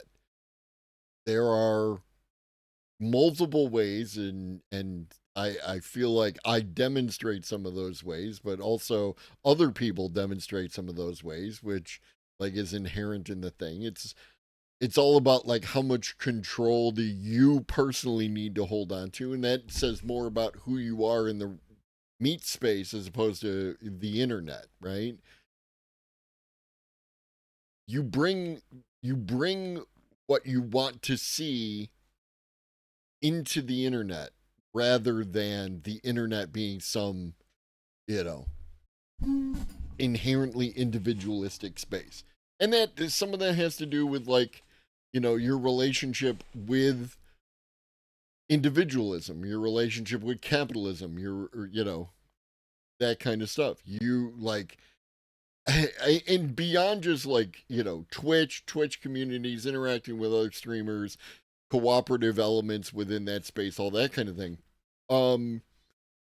Things like, your bulletin board systems from back in the day, Linux, right? Like there's all sorts of collaborative group in its core, right? Like we do stuff in the core, Old internet did not have that atomized capital motive, very communal. And I think that still exists, right? It's just, I think because it's one of those things where, because there's more people on the internet, and the more people on the internet, a lot of them are coming in via GitHub. Excuse me. That's another great example. It's what's your entry point to the internet? If you entered the internet through something like Facebook or Instagram or TikTok, you might be less collaborative than if you entered the internet through, like bulletin boards or those kind of things, or other inherently collaborative experiences. You know what I mean? But teams build amazing things. And I think that we are missing a revolution in how teams function. For the first time in human history, our intelligence isn't just living in human heads anymore. Parts of our thinking are starting to live outside our minds, our decision-making, our problem-solving, our creativity. They're living in the back and forth interactions that we have with AI. That's what I'm calling distributed cognition. And teams need to figure out how to do this collectively. Teams need to figure out how to manage shared context explicitly. A team needs to not just have a prompt Bible or documentation. Teams need to think about context as something they are actively feeding to AI. Key decisions, I would argue with your opinions if you hadn't shown me the data. And I don't thank you for it. Find outputs, a wide range of inputs that they deliberately curate. It needs to feel like a part of the natural workflow, and I know that it won't at first. But it's really, really critical to enabling AI to be a successful partner on the team and to actually harvesting not just individual productivity gains, but team level benefits. Because if the individual comes and says, hey, I wrote that product requirements, and they feel happy, and they give it to you and it's not good, but they got it done 10 times faster, the team as a whole did not benefit. It was just the individual feeling like they'd done a better job. And I'm seeing that happen too often. I'm seeing teams forget that they need to rethink how they make decisions, because now AI is 10xing or 100xing our optionality. If you can get 10 iterations of a marketing message, you should probably rethink how you do your process, but we're not doing that. And so my sense is the gap between these approaches is getting wider all the time. AI models are continuing to grow. They're continuing to become more powerful. They're supercharging the few teams that know how to use them well. They're offering real benefits to individuals, but by and large, teams are being left behind. And I think teams are a fundamental unit of work. I opened with the story of the space shuttle for a reason. Making things is hard. Humans have figured out that making things together allows us to do more than we could do individually. And we have to figure out how to reformat the team so that AI can be a fully functioning team member. And at this point in time is when I would bring up in the course of the conversation with someone like Nate, that maybe we have to rethink our priors, right? Not just how we're going to interact with AI and business and teams and things like that, but how are we going to interact with AI and teams in the broad sense, the collaborative nature of human experience, like the fact that we can accomplish things together, right? The fact that we can accomplish way more together than we can separately. And within that context that we need to, you know, tear down barriers and lift up people and create the opportunity for them to be as creative as possible. Otherwise, we're going to consistently underestimate the real potential of AI, not because we don't understand the intelligence AI brings to the table, but because we don't understand how to make that intelligence social. The lesson here isn't just like document everything in Markdown. It's about understanding that intelligence operates in the spaces between people, and now we have to think about intelligence operating in the spaces between people and also AI. Ultimately, that's what's going to help teams be more productive. And so my challenge to you is basically, how is your team thinking about AI collectively? Are you just using AI to speed up old patterns? Are you actually engaging with it as a form of collective intelligence? I'm really curious to hear about this. So drop a comment. If you want to read more, I actually wrote up a long Substack on this that talks through like 8 different signals of high-performing teams, signals of low-performing teams, how you break through. Lots of good stuff in there. And if you don't want to read it, I don't care. That's fine. In my opinion, the single greatest AI tool, and so simple, is the rewrite tool. You can input completely mangled grammar and spelling into an AI, and it will be able to rephrase it in a way that makes sense. Try it, it's wild. I did. Like, the people who are anti-AI like to goof on me, have AI write the email for you. But let me tell you, when you're heated over a customer service experience, the AI is your friend. The AI is absolutely your friend. Up next, probably what we're going to finish with tonight, AI and copyright. Yeah. Tell me how you are getting to collective intelligence with your AI usage on your teams. Cheers. AI needs to feed and copyright is in the way.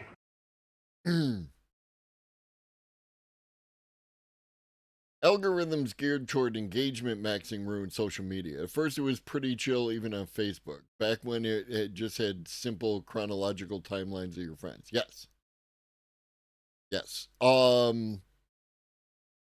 Yeah, no, and because AI is trained on the internet, Samson's, that's why it's very good at interpreting probably like the most common, fuck ups with any particular grammar or spelling. It's, it's seen them all, right? It knows there, and there better than you do.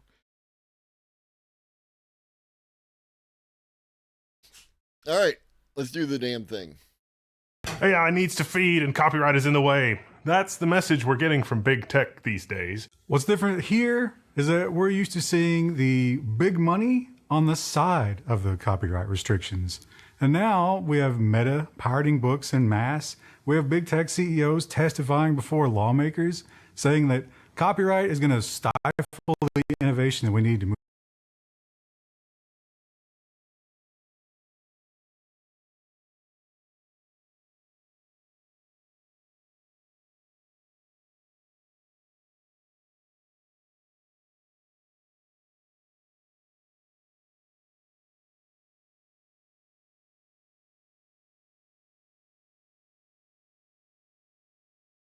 forward. They've even dragged national security into the argument, saying, yeah, I assume that you saw when it went robot voice for a second there, so I immediately fired up Task Manager to see what happened.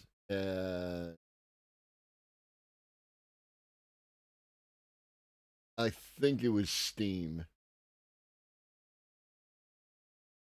that countries who enforce copyright will inevitably fall behind countries that set the training data free. Rights holders find themselves in a situation where not just their creations, but the very spirit and themes of those creations can be effortlessly co-opted by artificial intelligence. And as an individual, what rights do you have? What rights should you have? Here, I have a copy of Quake 2 for Linux.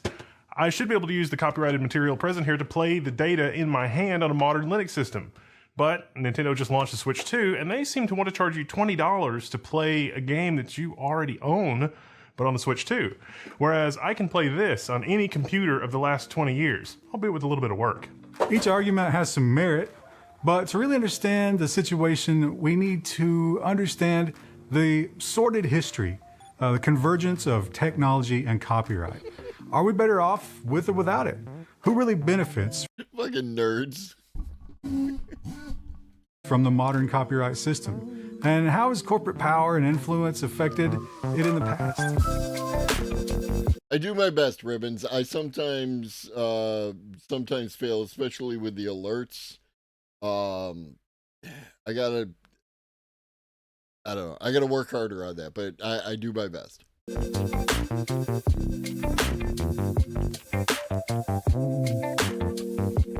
Yeah, I tend to leave Steam open. You can't see, but I tend to leave Steam open because I'm running that thing up there, that visualizer is actually a Steam game. These dudes, the stream avatars, those are a Steam game. So, like, I just tend to have Steam open in that process. And 9 times out of 10, everything is fine.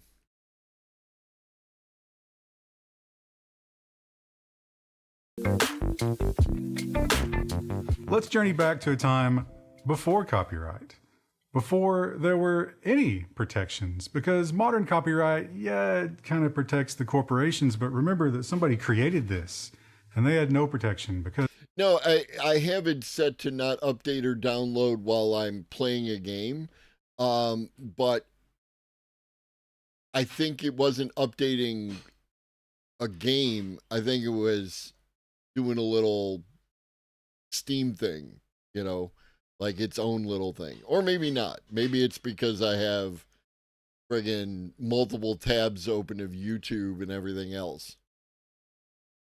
In those days, we had the Stationers Guild, and the Stationers Guild controlled everything. And they had the crown and the Church of England behind them, giving them all of their authority. What are we talking, like the 1970s here? We're talking about 1400s. In fact, before there was even a printing press, when people were just scribbling them out by hand, there was already a control mechanism. So if you were here, we discussed this with Dr. Yasmin. And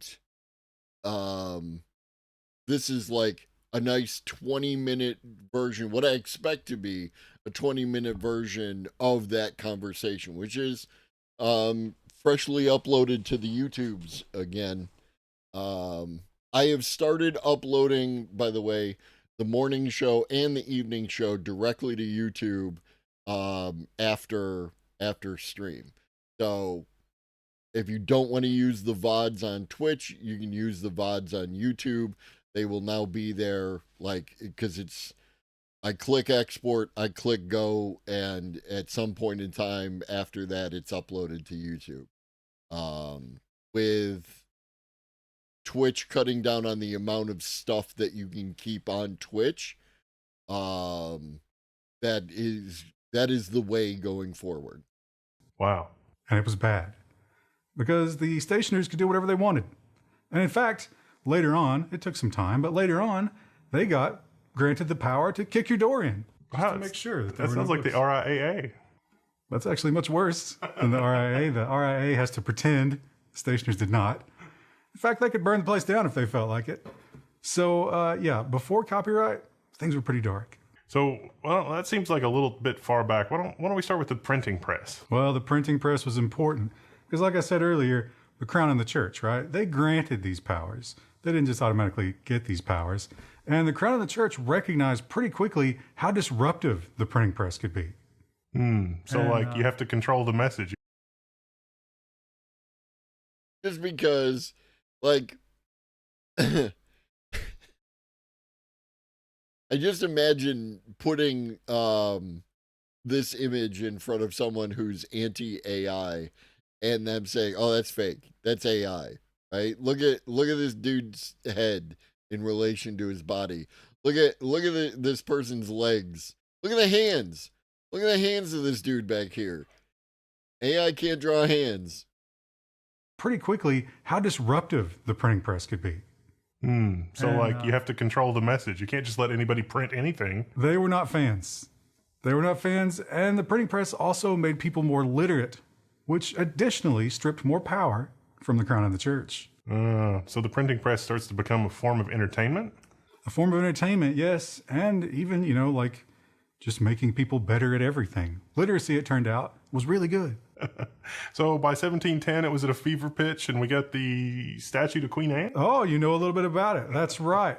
Queen Anne flipped the script on the stationers, and she recognized in the Statute of Anne that the authors should control these things. Oh, the people that made the work. Yeah, that makes sense. So then, after the Statute of Anne, it was recognized that the author had these rights, at least for some time. So that was what, 14 years and then a 14-year extension, or 14 years after the author lived, something like that? The statute established 14 years of ownership for the author, renewable after each 14-year period if the author was still alive. And if that work already existed when the statute came into law, you would get 21 years before public domain. The Statute of Anne did not end the Stationers Guild or even break its monopoly. Centuries of entrenched power and existing deals with authors allowed them to keep some amount of control, but it really wasn't enough. By 1774, they attempted to use the courts to push the idea of perpetual copyright in Donaldson versus Beckett. Not only was this rejected, but it expanded the idea of common law ownership of the author and the societal benefits of literacy. 2 years after Donaldson versus Beckett, a world-changing event would change copyright forever. What did I mess up? Oh, we're number one. I was just saying USA number one. Oh, I thought you were saying I messed up. No. There's one for the outtakes. 2 years after Donaldson versus Beckett, a world-changing event for copyright would happen. Copyrights changed forever. The English law had dominated, but in 1776, a revolution and a new constitution would enshrine copyright into the very bedrock of a nation. To promote the progress of science and useful arts by securing, for limited times, to authors and inventors the exclusive rights to their respective writings and discoveries. That's the U.S. Constitution. American copyright copied the 14-year ownership of the author from the European model, but limited it to only a single renewal for a total of 28 years. However, American copyright was solely American. It didn't really consider international copyright at all. The new nation didn't have homegrown media to satisfy the ever-expanding literacy of the people, and so they just ignored it. They ignored the rights of all foreign... Wait. Wait.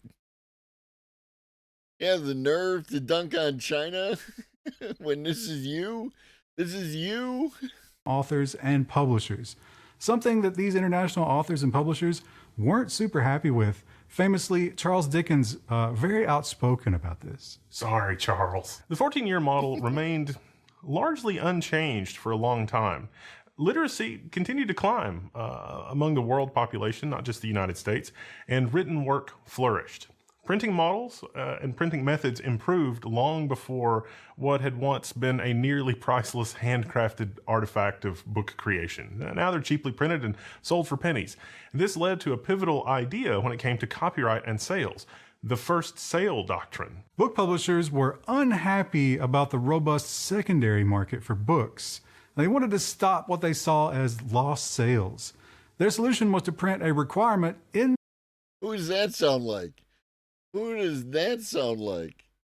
Whenever they tell you about, piracy cost us X amount of dollars in sales. No, it didn't. You can't prove any of that. You cannot prove any of that. What you're saying is that people owe you money because they watched your stuff.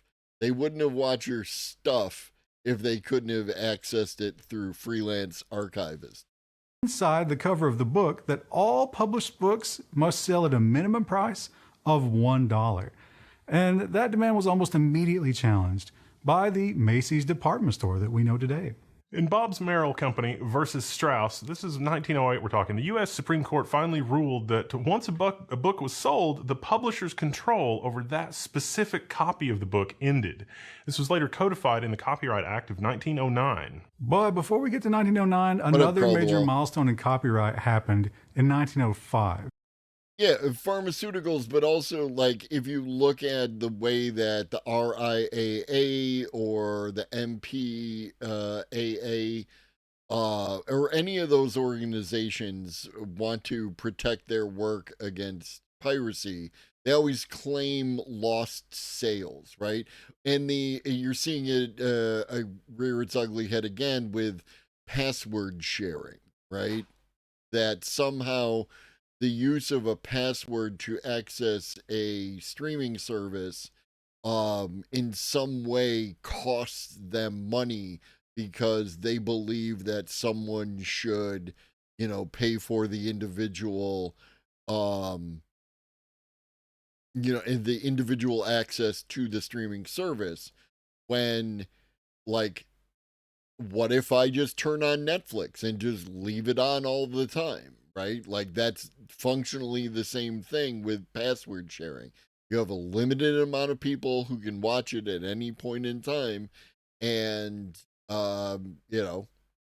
if I'm watching it here and then I stop watching it and someone watches it someplace else and then I start watching it again and what's the difference? I do remember those. You wouldn't download a car, would you? I absolutely would. With our modern conveniences, it's easy to forget that in order to enjoy music and have a party in that era, someone had to actually play the music, and it was usually on a piano. This meant that sheet music was in high demand. Everybody wanted it. And as a printed work, it was under copyright. With the advent of the self-playing piano, the second major instance of technology undermining copyright came along. The piano roll, a sort of punch card that held the instructions for how the piano machine would actually play a specific song, was targeted by the sheet music publishers. They argued that this violated their copyright on the actual sheet music. This led to another Supreme Court battle, and one which the publishers lost.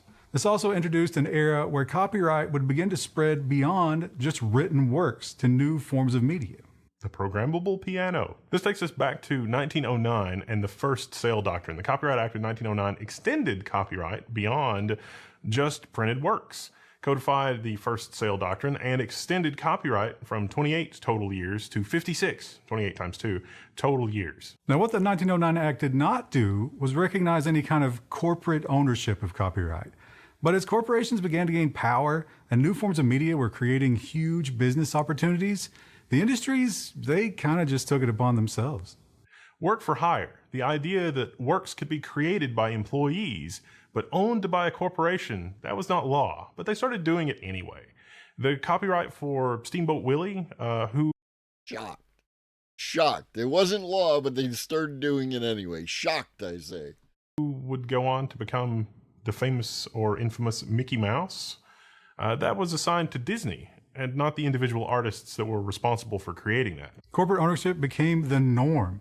And as the entertainment technology began to move rapidly, with inventions like the phonograph and the motion picture changing the entertainment landscape, it wasn't that long before those industries decided copyright needed to change yet again. All this new money and power had a seat directly at the table when these new laws were being developed. The 60s and 70s saw major lobbying and corporate participation in what would become the new rules of copyright. That was the Copyright Act of 1976, and it resulted, as usual, in consolidating power for corporate entities and extending all aspects of copyright. Copyright was now automatic and did not require registration, though registration would be required in order to take any kind of enforcement action. And as with every iteration of copyright law, it extended the time yet again. Life of the author plus 50 years. But now corporate ownership got special treatment at 75 years. That's highly distasteful. The introduction of a federal copyright system to replace state-based systems, a high infringement penalty for enforcement of copyright violations at $10,000 per work violated, and some other changes to the law. The law explicitly identified and favored work for hire as part of corporate ownership. With the added 25 years for corporate copyright, Steamboat Willie is in no danger of becoming public domain in 1984. It didn't take long for a new form of technology to come about and, once again, upset the copyright apple cart, the video cassette recorder. VCR was an obvious threat to television and movie industries. Who did it? Oh, it was Neo. I wish Ivan was here, because this is what they asked about this morning, about video cassette recorders, and here we are again. As was the standard practice of the copyright cartel at that point, this quickly went to court in Sony versus Universal. This case introduced the ideas of time and format shifting, as the Supreme Court ruled that since television was offered for free, someone using a VCR, or Betamax as it was in that case, was simply changing the time at which they consumed free media. Since TV was free in broadcast, this established sustainable, non-infringing uses of the VCR, and it set a major copyright precedent. This was a hotly debated 5-4 decision, but we won. Now, VHS and Betamax were analog technologies.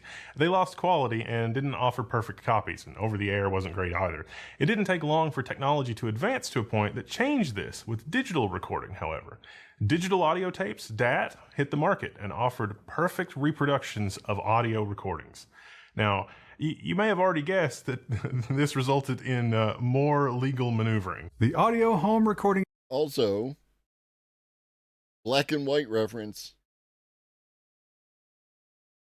This resulted in more legal maneuvering. The Audio Home Recording Act of 1992 embraced and enhanced anti-copy technology that already existed in analog media, but it added the idea of anti-circumvention penalties for bypassing these safeties.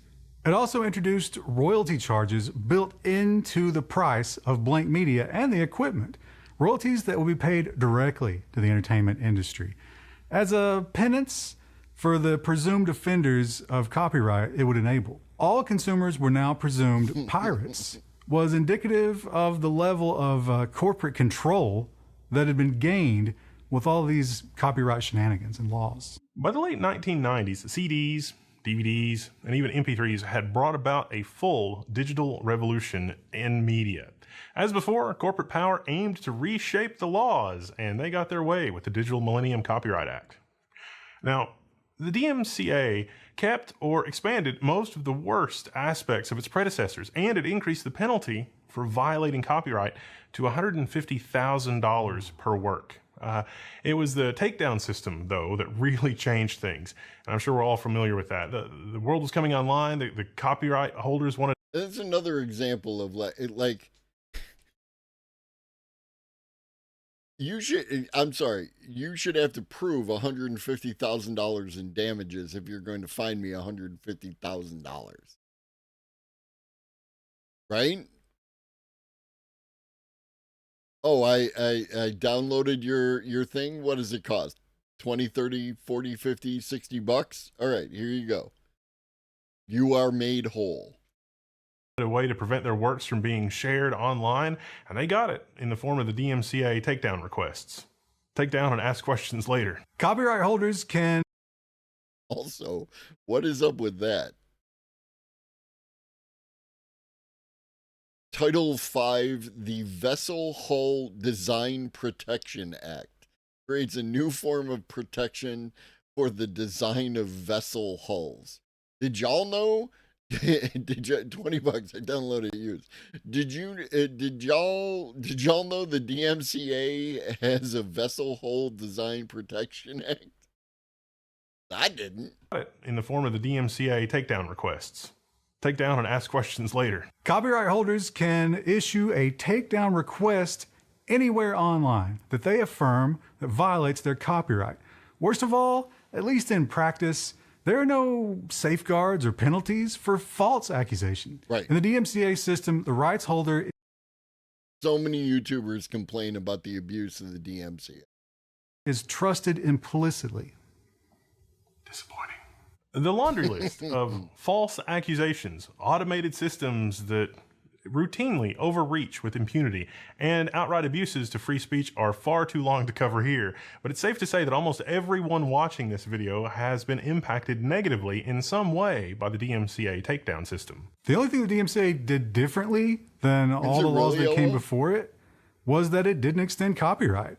But that was okay because it turned out to be a safety play. The time extension was instead pushed forward concurrently with DMCA. Like full-size boats or model-size boats? Either way is cool. You wouldn't download a car. I damn well would. In the Sonny Bono Copyright Act, which extended life plus 70 years, and corporations... The tree did nothing wrong. Got 95 or 120 based on publication and creation. A few more notable court cases would further lock down copyright as digital media and file sharing became ubiquitous. In 2001, in Napster versus A&M Records, that would strip away the safe harbor provision of the DMCA. While VCR makers had been protected from direct legal action due to the substantial non-infringing uses of the VCR, this was ruled to not apply to online file sharing resulting from companies like Napster. And then MGM versus Grokster, which focused... Yeah, you can find a bunch of people like in videos making wooden boats. It's cool. Like, it's a whole thing, right?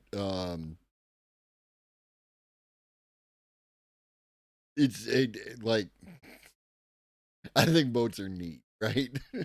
On video file sharing instead of audio, established that the technology could induce a user to be a pirate. I have no idea, Michael. One who I didn't know it even existed until today. Distributes a device with the object of promoting its use to infringe copyright, as shown by clear expression or other affirmative steps taken to foster infringement, is liable for the resulting acts of infringement by third parties. What if Samson, what if I recreated an entire song, but just shifted every note, right? By however you shift notes. Right? What if I redid the entire song in a minor key? What if I took your song and used a synonym for like most of the words instead of the words that you use themselves? You still own that? Is that yours? So it's clear to me that as a copyrighted content enjoyer, that I have been asleep at the helm where there has been a concerted effort by rights holders going on for centuries to erode what seems to me to be some pretty basic property rights on the things that I've bought. I have Quake, a Quake 2. I bring this creative work forward with me in time. I have a console video game, and video game. You may not have Quake 2. There is some disagreement on whether or not you have Quake 2, my guy. Don't make that face at me. That's not my fault. Like, for the console, it runs, on whatever. Theoretically, I could do Ship of Theseus, the old console that it runs on, with modern technology, eventually getting to a computer. This is... Yeah, but a cover song is actually a copyright violation, right? Like, if you're going to perform a song live that's a cover, you're supposed to get a license. If you're going to cover a song and put it online, the original copyright holder can DMCA your ass. Merely a platform shift in the way that a VCR allowed a time and a format shift. This should be okay. Instead, with the DMCA and more recent court cases, the copyright lobby wants to co-opt companies and technologies alike to act as their enforcement arm. I really don't like the trajectory that we're on with, where some program or something running in the background is analyzing the contents of my phone or my laptop or Google Drive, whether or not it, deciding whether or not it wants to allow me access to stuff. That sounds insane. It surely would never happen, but it's actually already happened with Google Drive specifically. But it is apparent based on the timeline we've presented here that any protections we gain from the system as consumers are only viable until the technology comes along to give the excuse to dismiss them. How can we establish a system of rules that can survive the lobbying and manufactured crises that will inevitably come? And how can we also protect actual creators who are at risk of being replaced by synthetic derivation? If you take what we have given you here as background, then the whole universe of horrors that may be visited upon end users if we continue on this trajectory, not only will you have no right... Wait, are we shifting gears to defending copyright? You acknowledge the horrors of copyright, and now you want to shift gears to defend copyright? Is that what's happening? Don't look at me like that. I will call you out on your bullshit. To stop any of this, you will have a very adversarial relationship with your own devices. Devices you own will work against you to prevent you from doing things the way that you want. Part of the reason we wanted to share this background is so that you understand just how long we've had this sliding window erosion of what rights we have to do with what we've purchased. No reasonable person should think it's okay for Nintendo to block you from platform shifting your own owned console games to modern technology, whether that's a new console or emulation or whatever. Prohibition on format shifting DVDs that you own to your media server, again, it's not reasonable. So what would a Bill of Rights look like for copyright enjoyers? Well, we want your input. We've started a thread on the forum, and here's what we got so far. The right to back up, format shift, and time shift your media. The right to repair and modify. The right to share tools with lawful uses. The right to reverse engineer. Graduated copyright enforcement. So copyright enforcement is kind of just all the same rules right now, but we should consider the severity of the crimes, the cultural relevance, the availability of things like we were talking about. If something is impossible to use in its current state, should it be a copyright violation? I want Windows 3.1. Who cares? Local AI and private computation. And the right to disable or reject remote kill switches. Remember the HP printers that have turned adversarial? Naughty. Windows. Yeah. Have you tried Xbox Game Pass? The right to use alternative parts and supplies. The right to anonymity in personal use. The right to documentation and transparency. And the right to escape end-of-life traps. When a product reaches end of life, you shouldn't be trapped into just buying something new. The right to migrate and archive. And the right to silence advertising in the things that you already own. If you are playing your own media on your television should not have the ability to insert ads that didn't exist in the media in the first place. And that's a thing that we have to worry about in 2025. How insane is this? The right to resale and transfer digital goods. And the right to protest surveillance and tattling agents. The right to capture lawfully accessed media. And so this is just a start at what your consumer bill of rights might be. You can join us in the forum, add to it. We're still workshopping it. We're going to do a follow-up video on that. But just keep in mind that copyright doesn't sit still. Okay.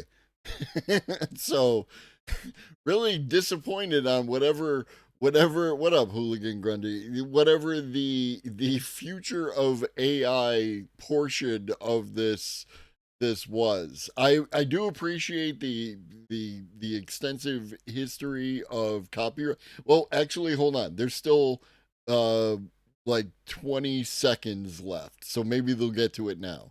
It changes, and it usually changes when technology changes. And I don't know if you've looked around lately, but it's changing. So join us in the forum and we'll try to figure it out, and we'll see you there. Nope. Just give me a history of copyright and then simp for copyright at the end. First rate. Absolutely fan-frickin-tastic. Love that. Love that for us. Thanks.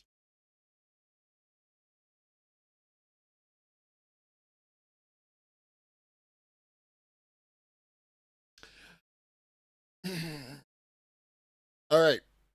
Stick around for the raid. I'll be back Monday morning. I hope you enjoy your weekend. I'm sure I'll see most of you in a variety of places, doing a variety of things.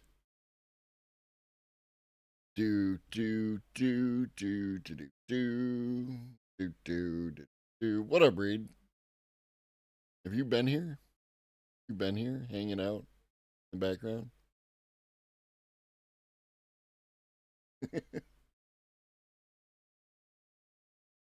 No, but you shouldn't be able to limit someone from making that thing you bought back then work on current gen systems. I agree.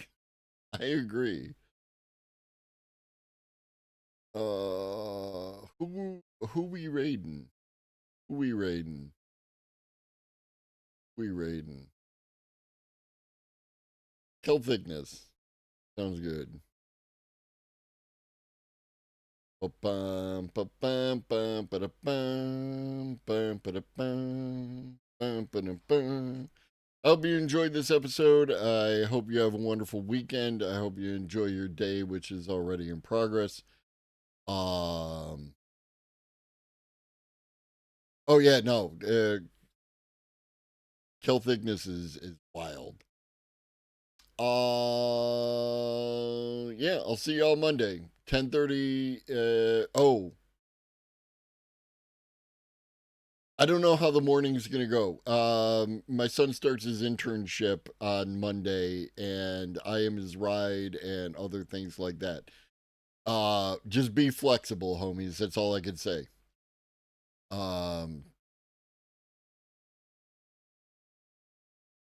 It'll only be for a month.